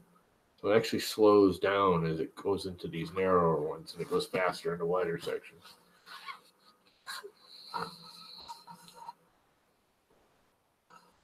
I agree with you. I think it was too fast for the narrow sections, which makes no sense. But it's not even a narrow section. It's weird because it's narrower here, where it's fine, and then it starts coming up, and it's hitting the ramping. But it's not like it's a steep angle, because this is steeper up here than it is here. It's like that first transition area, and it's just spots, like right here. Same spiral right here above all this bad is clear, but then you go over to here and there's a big bad spot right here. Yeah, it's even higher. I just don't know. I just heard something chirp. I don't see a text message, so it must be someone on Facebook trying to get a hold of me. Oh, have you guys met Brian, didn't you? John. I keep calling Brian. His name's John. John Brian. He's supposed to be getting the Ender 5 today, and he never told his wife he bought it. Dumbass. Yep, but that's who it is.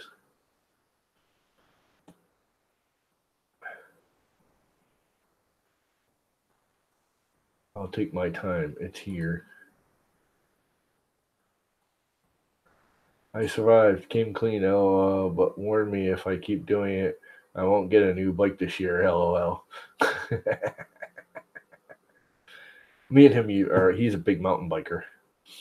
That's how we actually met, is mountain biking out on Long Island years and years and years and years ago. I used to mountain bike back in the day when I was physically fit and my legs and neck weren't sore all the time. Actually, I started mountain biking because my leg was sore. Yeah, polyalchemy does like the curl and overhang. That's just it, though. The heavy overhangs, the heaviest overhang is right here on this and up here. And it's fine. It's beautiful. It's the transition from no overhang to the beginning of the overhang, it seems it does it. because that is not the heaviest overhang. That's almost straight up and down. It's just starting to shift out. And it's spotty. It's not even the full ring. Like right here, it's clean, but on the other side of this, it's not. And it's weird. And it's not doing it, around the hearts where there's an actual overhang here. These are actual overhangs that it filled right in with no problem. Where it does, these are bumped out here and bumped in here. So this has a major overhang right here at the seam between the two hearts. This one sticks out a 0.5 millimeter, and this one sticks in a 0.5 millimeter. So it's a full millimeter transition here, the thickness of the filament, the extrusion. And it did that fine. It's just weird. It's weird, the locations. Almost want to open my windows again. It's getting hot in here. Probably because the printer's running. We can turn this one off because I'm not going to do any more with that one. No point in that thing running.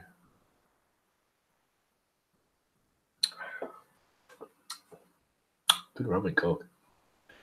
Yeah, this is the polyalchemy Merlot, dude. Like I said. Dude, you got to try this. I was actually thinking about this.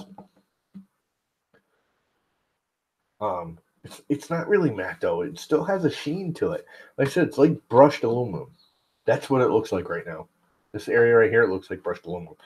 Dude, you got to take that belt printer and put some of the polyalchemy in here, like either the dark purple or this Merlot or the dark blue. I mean, I know you have some, and put it on that belt printer and do like a heavy size nozzle. Do like a 0.8 or a 1.0 nozzle on that. And see if you can get this kind of a finish. Can you imagine like a sword full length coming off of that thing, this color? Something that you wouldn't even want to paint at that point. Or, something long looking like this. Print out some extrusions out of this looking like this. And build a 3D printer. So it looks like, because this looks like brushed aluminum. If you were to print 2020 extrusion out of it, until someone got up close and really looked at it and saw the layer lines, which are pretty heavy, it would look like a brushed aluminum printer.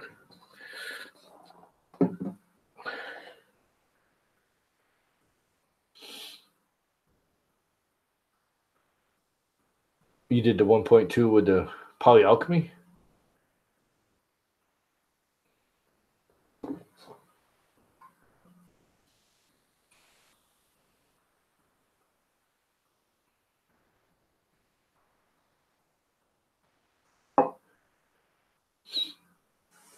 That's a big nozzle, 1.2. You're using 0.3 filament or 3.0 or 2.8 or whatever the hell it is.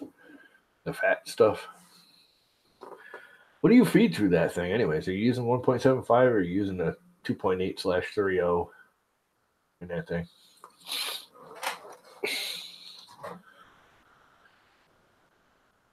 Oh, I didn't see that. I didn't even, what's funny? You had that, the Star-Lord there and all your other stuff. Only I saw was Star-Lord. I don't think I looked at any of your other crap that was there. All I saw was Star-Lord.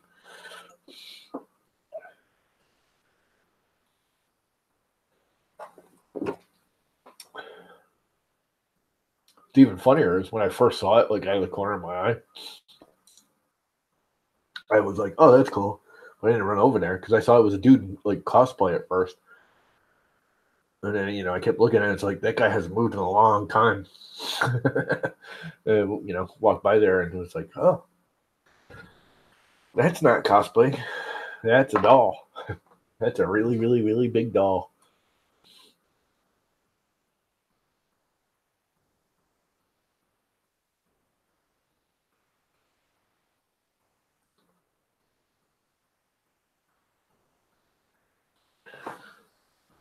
Streaming.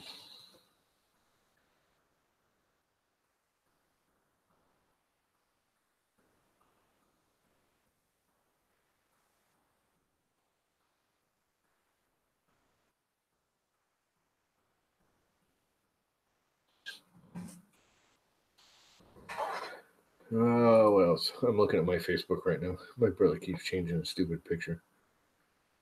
Shannon changed her stupid thing. It's on 90, Monday 95, Tuesday 95. You can have that crap. That's too hot.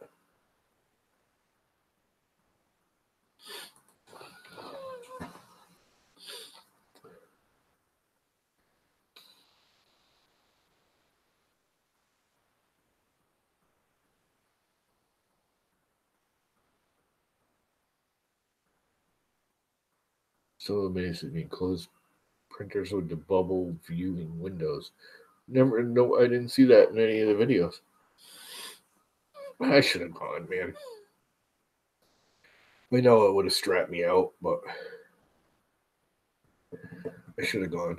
I could have gotten a much cheaper hotel, if not even stayed in a tent or in a camper. Because I slept in a tent in much colder than that. I wish they'd do that at a different time of year. They should do that like in April, not in March. So it's a little bit warmer. Because then I wouldn't think about going there and staying at the campground. It's a little. I mean, I've slept in snowstorms, mountain climbing, and hiking, and got stuck in. God, one time I got stuck on the hell mountain were we on? I can't remember the name of the mountain we were on. But we got stuck for 3 days in a blizzard up on the mountain. We were like 3,000 feet in the air, stuck. Just stuck up on the mountain. We couldn't go anywhere. We were about ready to call down to the ranger station and say, we need to be rescued. We were like that close. That was God. When the hell did we do that? It was after I broke my legs, which was why I was having a hard time. So it had to have been like late 80s, early 90s. I hadn't broken my neck yet. So yeah, it had to have been before 93. 3 days. It was just the two of us up there.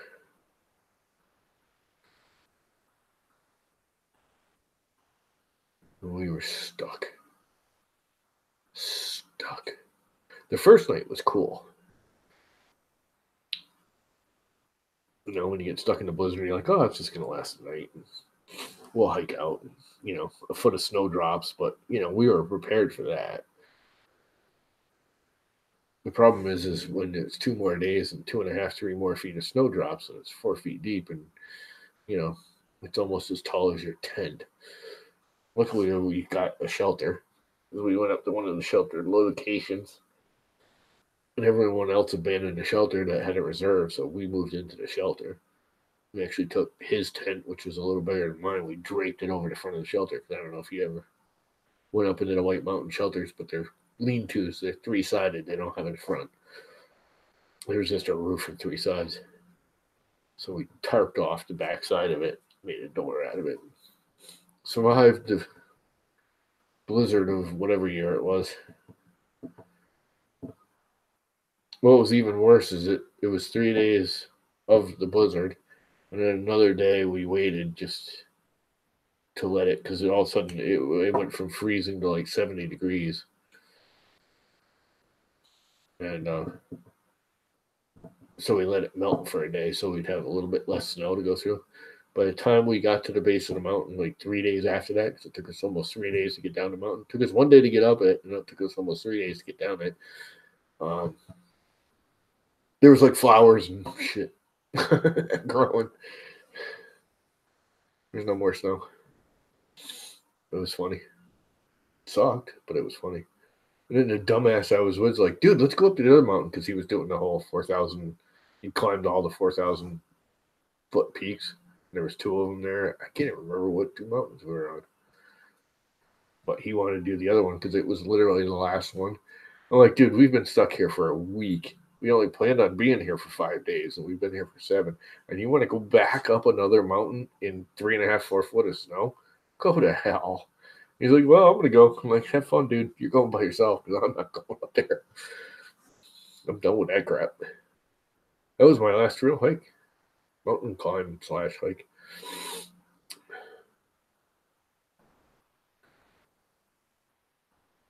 It was printing poly all weekend until Pasta gave me a roll of Tums to try. Those blue ones you were spitting out, your little coins, were polyalchemy? Hey, weren't you going to send me a roll of pink polyalchemy? Bastard. I thought you were going to send me that roll of pink.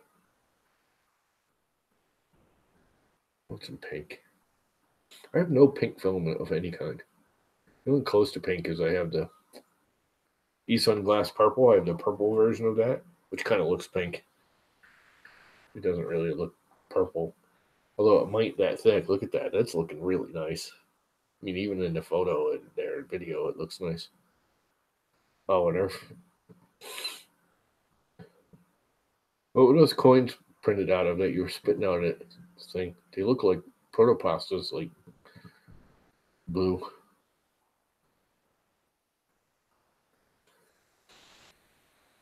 I know you actually printed that out of protopasta, right? The actual printer is High Five Blue, isn't it?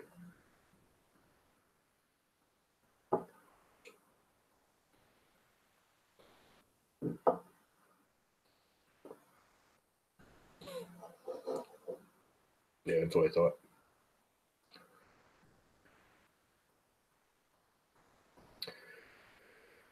Well, I'm going to kill it in 5 minutes. It'll be 9 o'clock on a Thursday. Well, how much time does that thing got left? It's 59% done. It is saying it will take, according to the file progress, there is 57 minutes left. According to filament usage, there is 14 minutes left.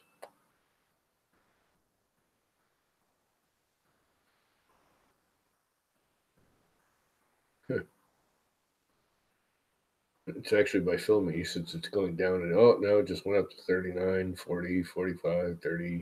That's pretty funny. That's very funny. Very, very funny. Oh yeah, the camera's shaking because I got it on the cart, not on the table, huh? I don't know, from here that's looking really good. Like, really good. Let's get up close. Oh, yeah. I'm seeing one separation over there. It looks like it didn't extrude for one layer. Keep it down in there.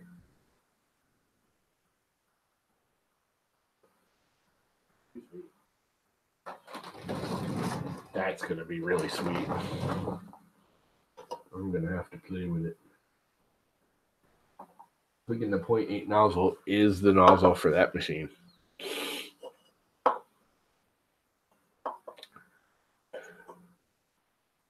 Well, here you go. Here's a mathematical question for y'all. I was actually watching earlier, rewatching, and watched it way back when he did it back, I don't know, midsummer. Chris Riley installed single start 8x2 lead screws instead of 8x8s. Single start, 8mm diameter, one wrap, 2mm rise per rotation, instead of the normal 4-start, 8mm rise per rotation. All to get it's a better quality and all that. Now, I was thinking about doing it on this, but I recently put on it more because I got them cheap and they're better than what I originally had on there. I originally had 20-tooth pulleys on the lead screws, and I recently put on 40-tooth pulleys, or 36, I think, pulleys on the lead screws, which in theory should do the same thing, right? Because the motor has the same 22 motor pulley on it. But the lead screws now have 32s. And I had to increase the, steps per millimeter. So that almost should have done the same thing. Correct? Am I thinking this through correctly? By just putting a larger pulley, because they're belts on the bottom, which you can see. Not like it's a direct motor to the lead screw, like an i3 is. It's belt driven. So going from 20 to 32 doesn't quite double it, but it does increase it, giving me much more precision in my Z. Right? Yes. I am right? For some reason the math isn't working in my head. And I know I had to increase the steps per inch or per millimeter rise or whatever it is. Like a lot. In fact, I can probably pull it up. Now I think about it.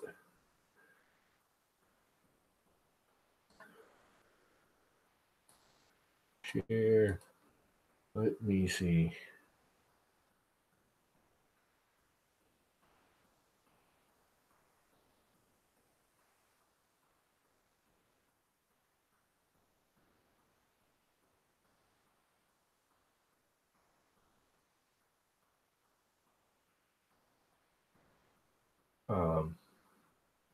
Let's see if I go here.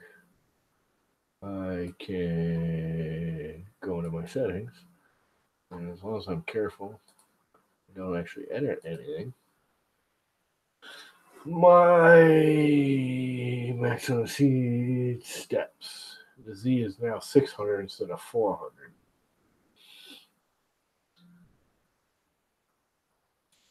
It used to be 400. So I've half agained the steps. So I've 1/3 the precision, correct? Am I thinking that through correctly?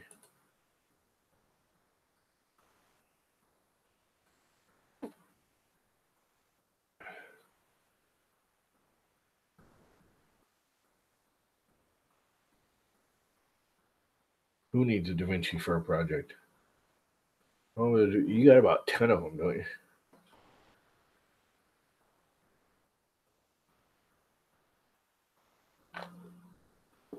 Haven't you rebuilt enough Da Vinci's?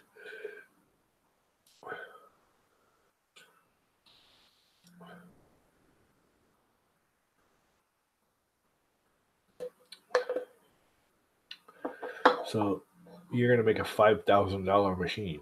Because a mosquito and a duet is close to $1,000 by the time you get everything set up. People don't realize when you buy the mosquito, you get no heater core, you get no nozzle, you get no thermistor. You just get the heater block and the head, the heater block and the cooling block, and that's it. There's no mounts. There's no.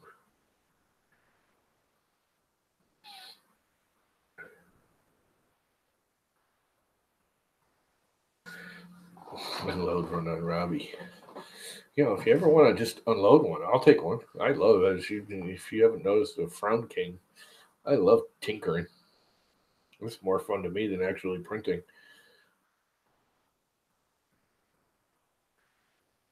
Yeah. Well, yeah. I don't even think it's actually $5. Well, how much is the mosquito? 2 and change by the time you're done. And then a duet's 170. So yeah, you're talking $400 or $500 for a duet and mosquito. And all the crap to hold it and attach it. And don't get me wrong, it's an awesome setup. I don't know. I'm still kind of wishy-washy on the duets. They're nice. I think they're unnecessary. I think if I were to do it again right now, I'd probably get the Maestro board over the duet. Over the duet Wi-Fi right there.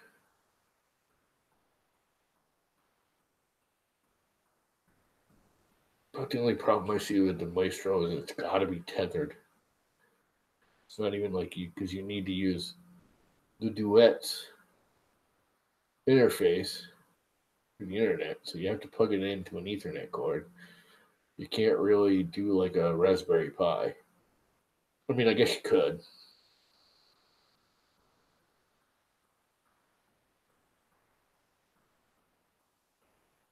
Yeah, it adds up really fast, dude.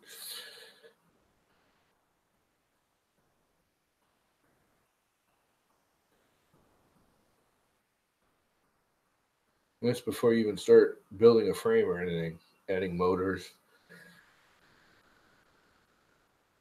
It's not cheap.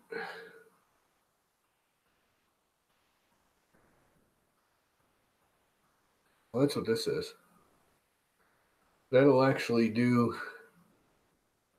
I've never finalized it because I never got a bed over 300. I can't afford a heater bed for it over 300. But it should do like 450 cubed. That right there. And the only thing that's really missing is the mosquito. And I think I spent under $1,000 total. And that's me screwing up and redoing and screwing up and buying something else. And, I had it all 2020 originally, so I wasted some money because I ended up getting 2040 for the bottom frame just because I wanted more mounting. It wasn't even structural. I wanted more mounting face. And I've got some 2040 on the sides too. It's 2020 on where the wheels are running, but it's 2040 going between the two motors. They didn't want for structure. So I ended up replacing 6 500 millimeter sticks. But you want it enclosed, right?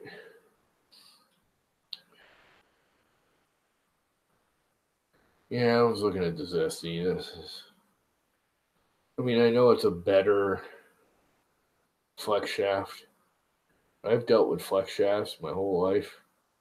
Flex shafts are not long lasting or very reliable.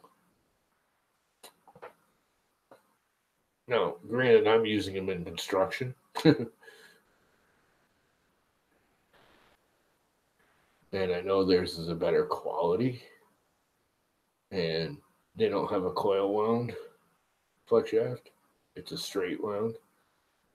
So it shouldn't have any recoil. Like, I use them for drills all the time. I have some super heavy duty ones for drills.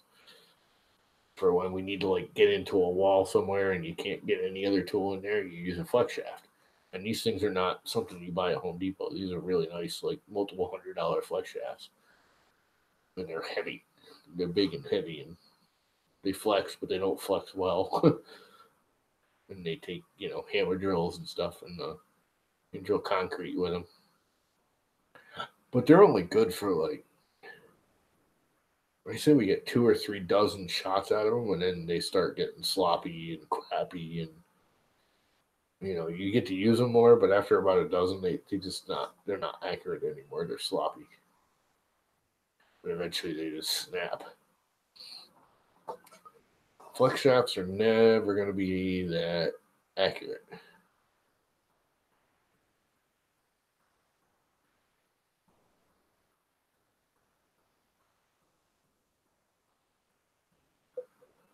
Now I haven't played with their flex shaft, and I know it's a different style.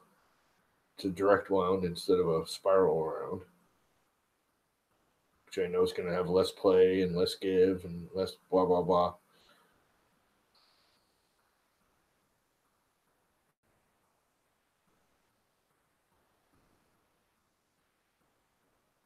I'm not into cheap, but I'm not into wasting money either.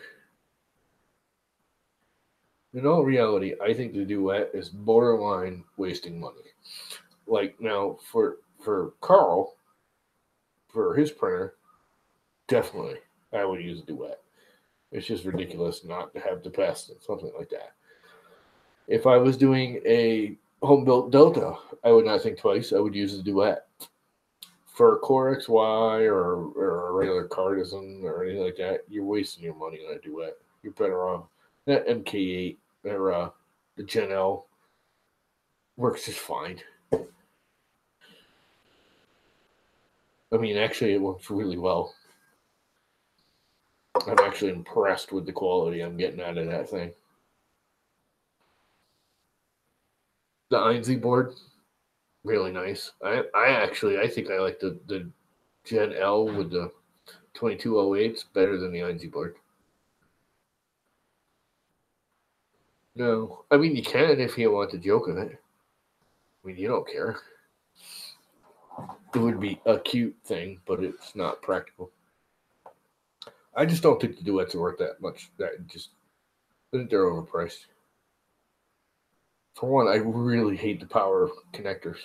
I freaking hate them tall, green, floppy. You go to tighten it down, and the whole connector is like twisting on the board. And you're like, holy crap, am I going to snap this? Is it going to break off? They're just too flimsy. I wish everyone, the new Maestro board that Duet's making, that's using regular old automotive, horseshoe connectors. Way better. Way better.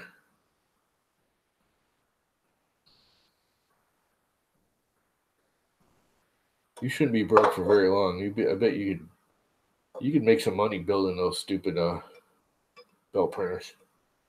I guarantee you, someone would hand you thousands and thousands of dollars to build them that thing. Even though you have it, you could start building those and making money, like decent money.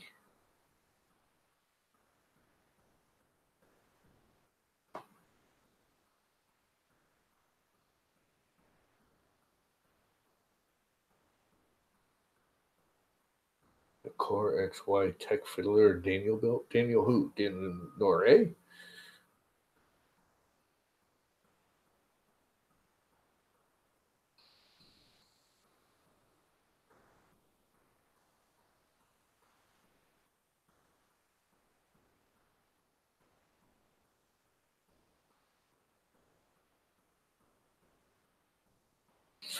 Yeah, well, that's just it with that.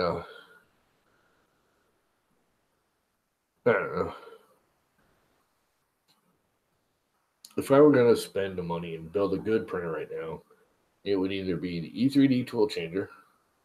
Honestly, I'm not that big on. It's another one I think it's overkill. Cool idea. I like it a lot. It just seems kind of a waste. I think I would go with the rail core. If I were to build another one right now, I would build a rail core or something similar. I may convert this into a rail core ish. Use some of their stuff and make it a little better.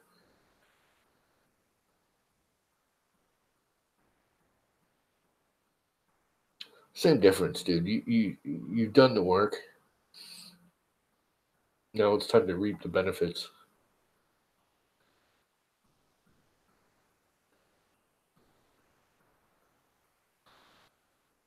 No, you just sell parts, kits, like you say. I mean, in all reality, that's what Prusa does. That's the one thing Prototype Test Wine was correct about. Prusa really doesn't design anything new. I mean, he does. He adds on to it and modifies it. But his thing is he's taking and building and selling kits of common quality stuff. He's just building these kits. He does have them pre-built, but that's not his major sale. But it's quality parts. He uses a good board. He uses, you know, good materials. He uses better motors, better, custom bed stuff. He does add stuff like his flex beds and all that. But even that, flex beds have been around long before he came up with it. He just made it better. Put the little itty bitty magnets in there and put a whole bunch of them and bed them right in there instead of pasting them underneath. Or, he just modifies everything and makes it that much better. But in all reality, there's nothing that much original. The PEI sheet, I guess. But even that, PEI's been around. He's just thought about spraying it on there and instead of just buying a sheet and sticking it on there. You get right down to it. There's nothing truly original about a Prusa printer. They're just really nice.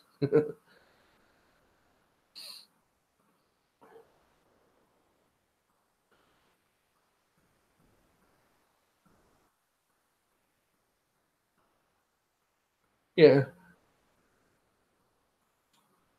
you could do that.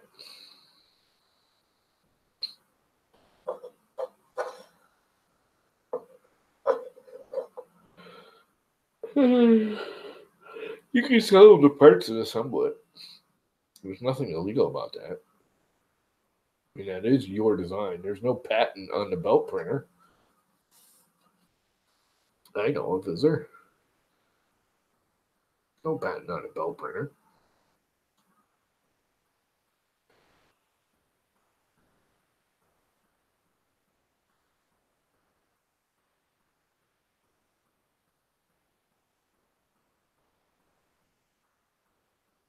Oh, Techie Fiddler is the guy. I got you. I was thinking Techie Fiddler was the printer.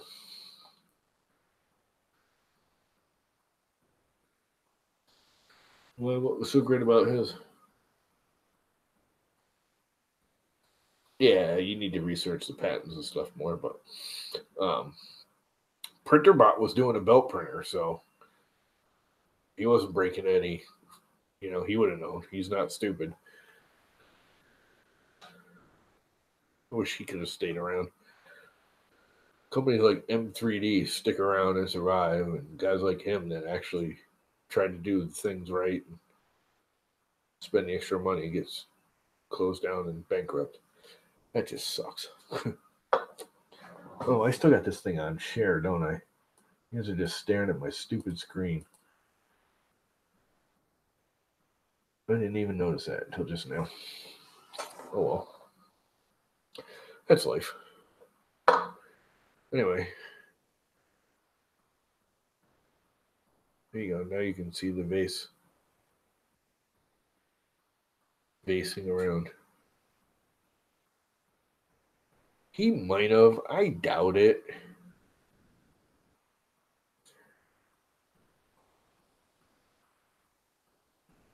If he'd have gotten sued, there would have been other stuff.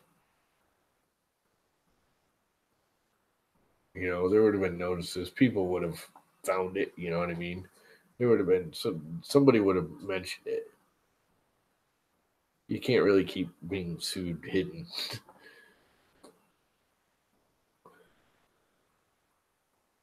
There's too many legal documents, and it's all in the public. And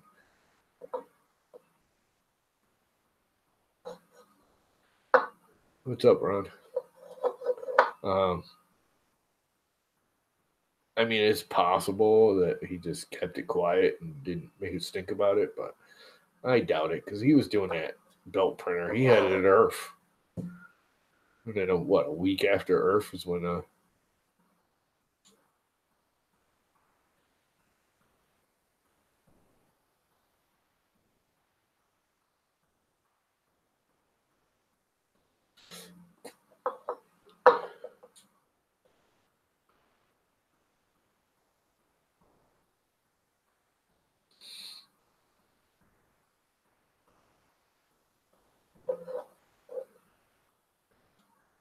So, what was so great about his Core XY over anybody else's?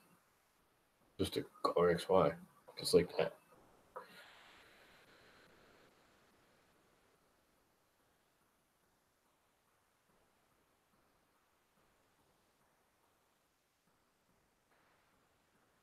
That would be a Core XY. My own design Core XY. That would be the LlamaCore. It's still just a Core XY. Well, you know what? I think I did see one that was weird. The only thing I don't like is everyone keeps doing that twisting belt on the back end. I'm like, why do you do that? There's no need for that. Do the same thing I did. Stack the belts. Twisting that belt is just like so bad for a motion system.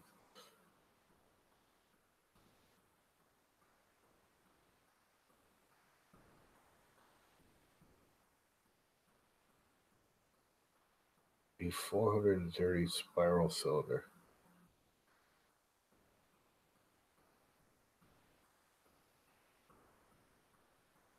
So you're gonna do a cylinder on the bed coming straight up.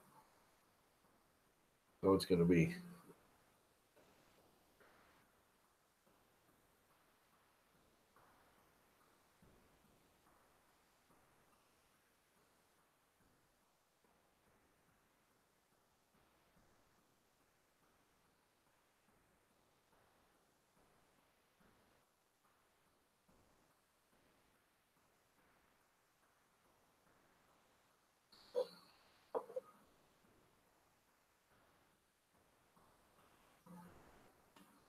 Yeah, I know yours isn't twisted.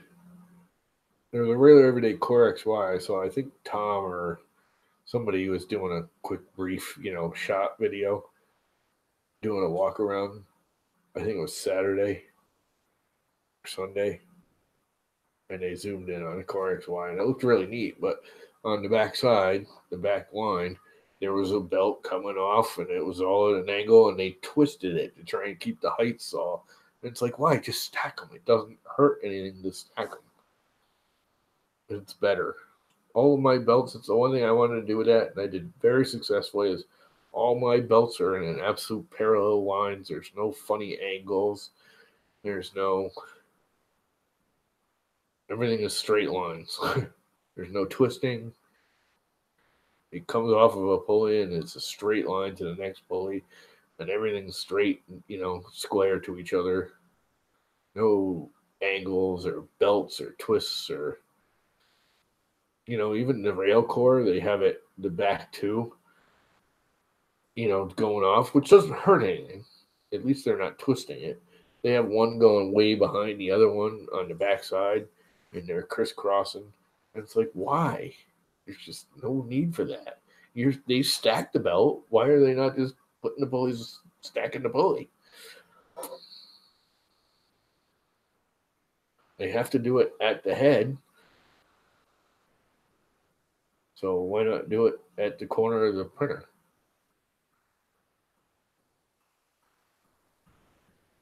I don't know.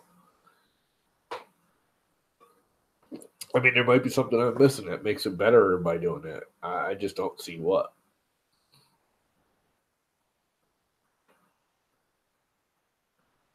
The straighter the belt travel is, the better it's going to operate. Plain and simple. What's up, Matt? You came just in time for us to all go. I'm going to leave in about 10 minutes. I said that a half hour ago, but I actually am now.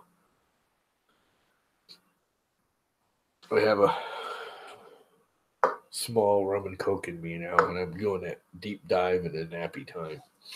I was hoping this thing would finish, though. Uh-oh. Some issues. Yep. That is so weird. It's only doing it in certain areas.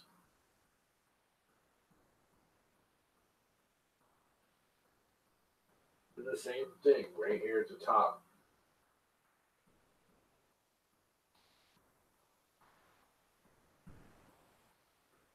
Only at those points.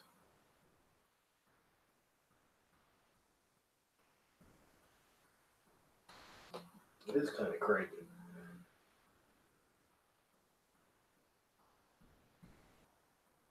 Doing a smaller diameter spiral.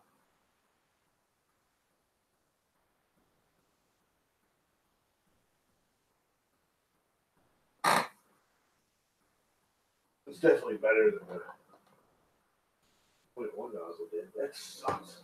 That looks beautiful other than that. I mean, it really looks good other than those freaking 4 spots.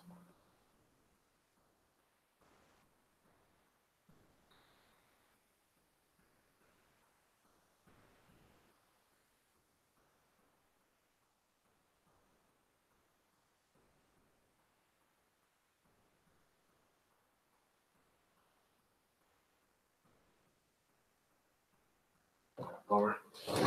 Oh well.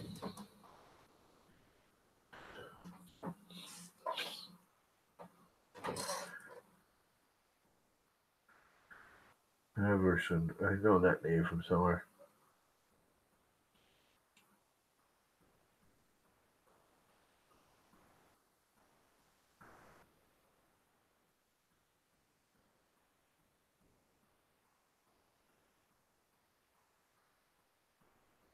Bad you just posted it so wrong yet so funny. Why? What I miss?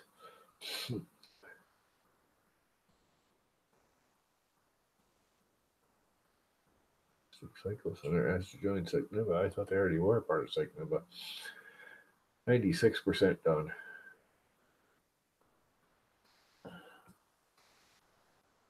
The hell? Twitter. Assuming you're saying you posted on Twitter. Oh, nice wig, dude.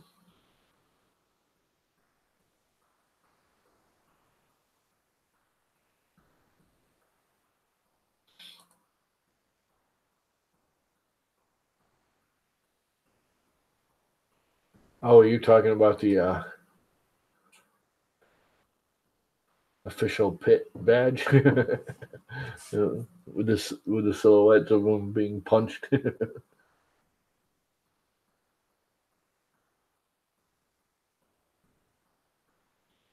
Pretty plays mullet hair. Yeah, that's pretty funny, dude. I just saw that. That was good.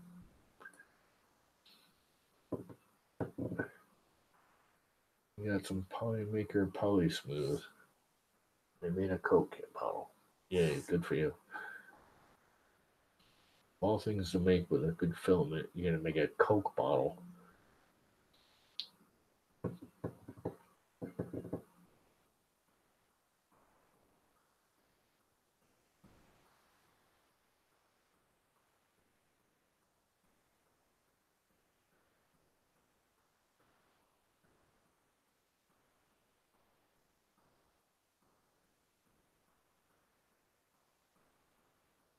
It's just funny, dude.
Okay then.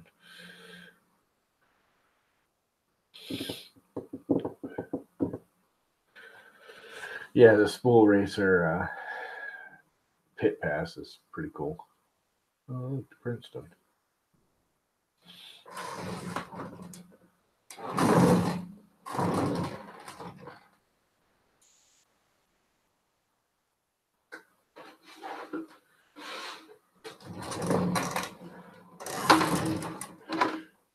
And it sort of looks spectacular, except for right here.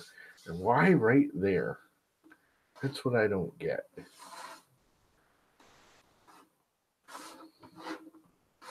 I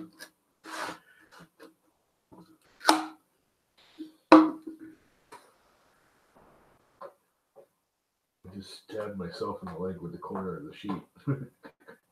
It hurt. Guess I let it cool down and it'll peel right off.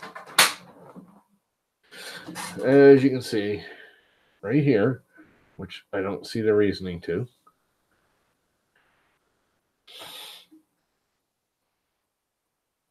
Let me get on the hangout so I'm in time with myself. Right there, which there's no corner there. It's just part of the round going around like everything else. And then the first one came out fine, where it's creased. But then the second one, it's all bubbly. The third one, it's sort of bubbly. And the fourth one, it's wicked bubbly. And the fifth one, it's even more bubbly. And it only did it there. It does the whole rest of it fine. It's sort of weird. It's only doing it there. This blue looks really good when it's this thick. That looks really nice. It may be a dead zone in the fans, but the fans, it's a Fang fan. I mean, it's my design, but it's basically a Fang fan. It's blowing from both sides. So I don't see how it could be a dead zone. And I water tested it and everything. I made sure it's shooting right at the nozzle. And it's shooting right at the tip of the nozzle. not above it, not the whole nozzle, not at the block. It's shooting at the very tip of the nozzle, like almost perfectly. But it is kind of weak. It's not a strong airstream.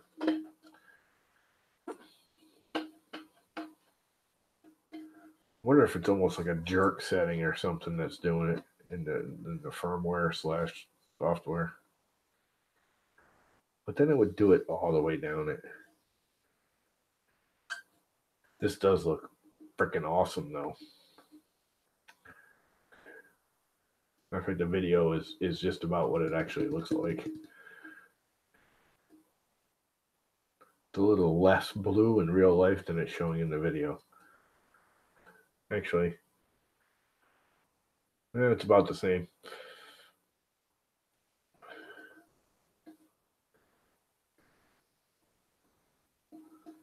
Yeah, it looks nice except for that.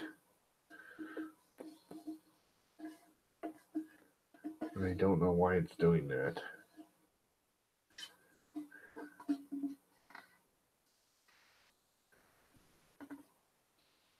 I'm wondering if it's the printer itself. Like I said, I'm almost thinking it's like a jerk setting or something I have wrong. But it's just so weird that it's just doing it in that spot. You know, you'd think it would do it down here over up there.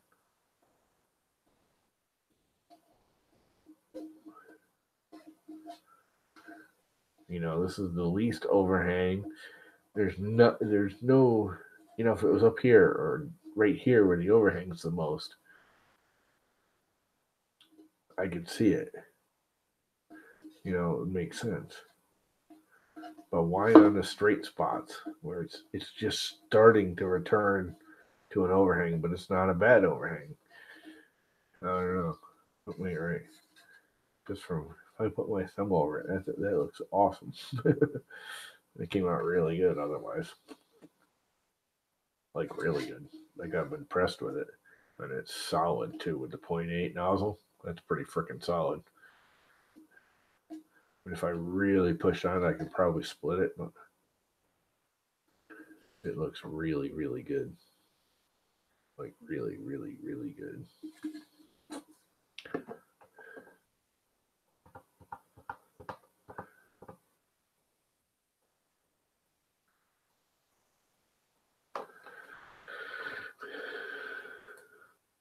What are we doing to your thing? Maker Hive.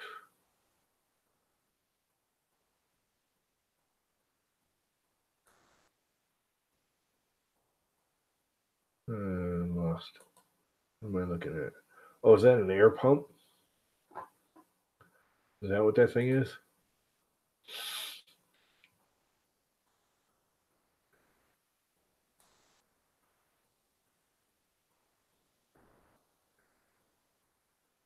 It was a 12-volt version with a 24-volt pump.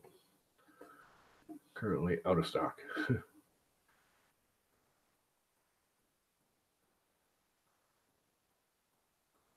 Well, that doesn't look like anything special. Without burnt air. With burnt air.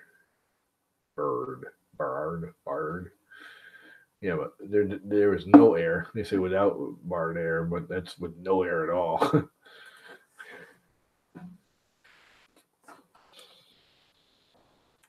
I mean, it looks interesting, I guess. Yeah, that's the problem. Is that those that's not moving enough air. And I'm not sure if it's the ducts are so long. You know what I'm thinking of actually doing? I'm actually impressed with the little baby fans from the Ender styles that I put on. I bought new ones because I broke the one that was stock.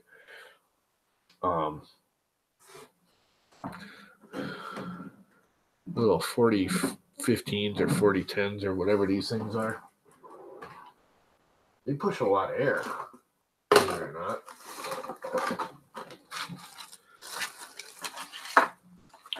And I have two of them. These little suckers that are on the Enders. Because that was on the ANET. And I broke it, so I bought I don't know, you get a pack of 3, and this thing pushes a wicked amount of air. This thing is so freaking loud. This is completely different. This is not one of the Enders. I bought this when I was dicking around with the Max Micron, trying to quiet it. This thing pushes more air than these do. And it's way louder. Like, it's ridiculously loud. I don't really like these. These push a lot of air, but they're really loud.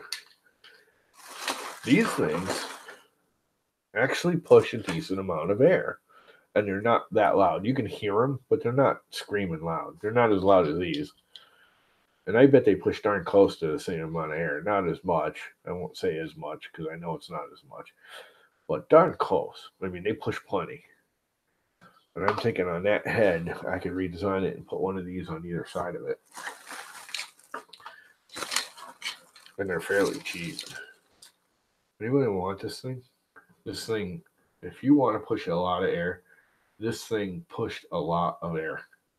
Like, I had a snap-on nozzle tip so I could adjust the height. I wasn't sure, angle placement, how I was going to set it up when I was doing this mod for this fan.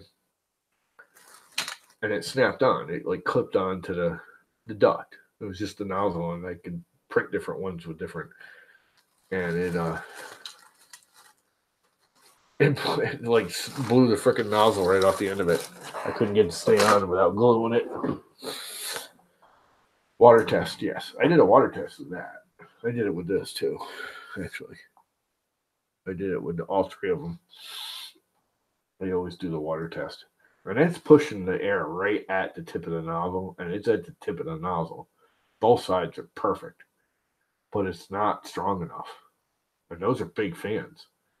Those are not your standard Noctura fans. They're double wet. They're 20 or 40 or, I don't know, they're double wet standard Noctura fan.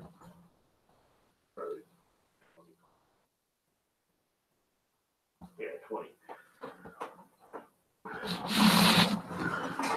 They're 40-40-20, not 40-40-10, like a normal fan. So they're pushing more air. It's not twice as much air, but it's more air than the standard Noctura fans. A good bit more. And it's still not. I don't think it's enough. But I mean, that's just it. Is if it was a fan thing, it shouldn't be in just spots.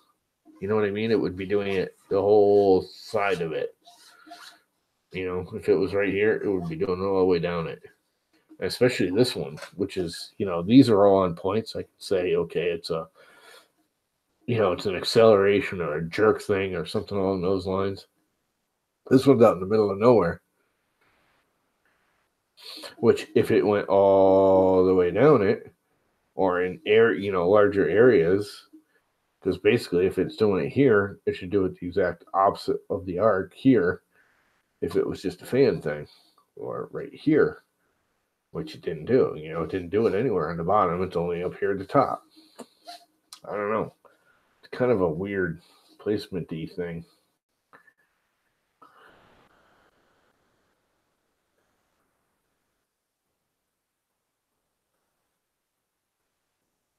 Something ain't right, that's for sure.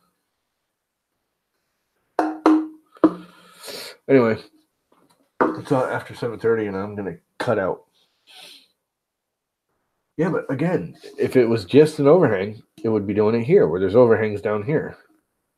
The overhang, anywhere there's a matching overhang, it would be here. And the overhang's more here than it is down here.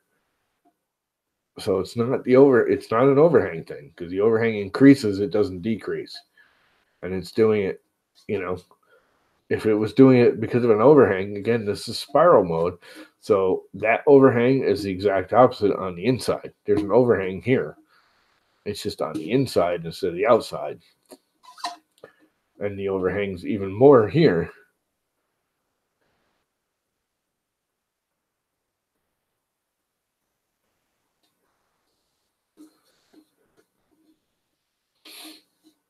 So it's weird. It's just weird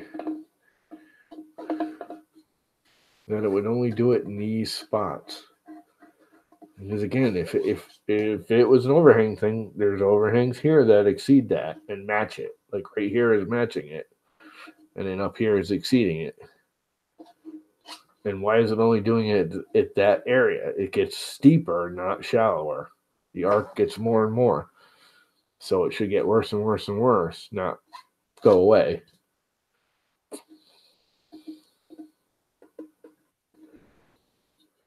I mean, if you look at the backside of this, that looks awesome. I mean, it really looks good. And that's at 0.4 layer height.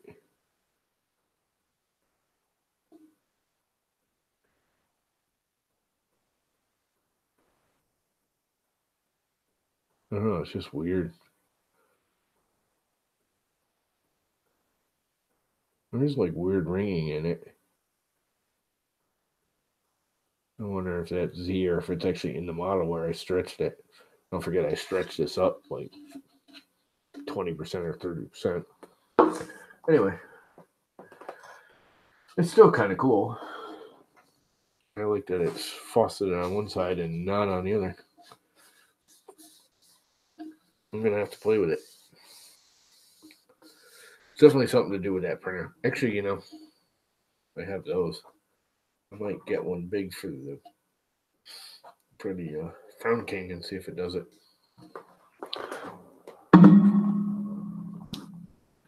See if it does the same thing or different or whatever. Anyways, I'm going to kill it now, guys, because I'm going to bed. Seizures.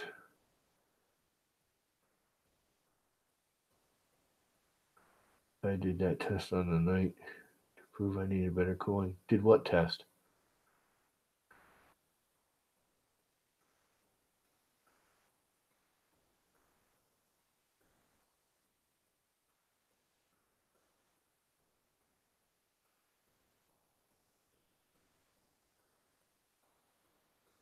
$300 millimeter bridge with the fang.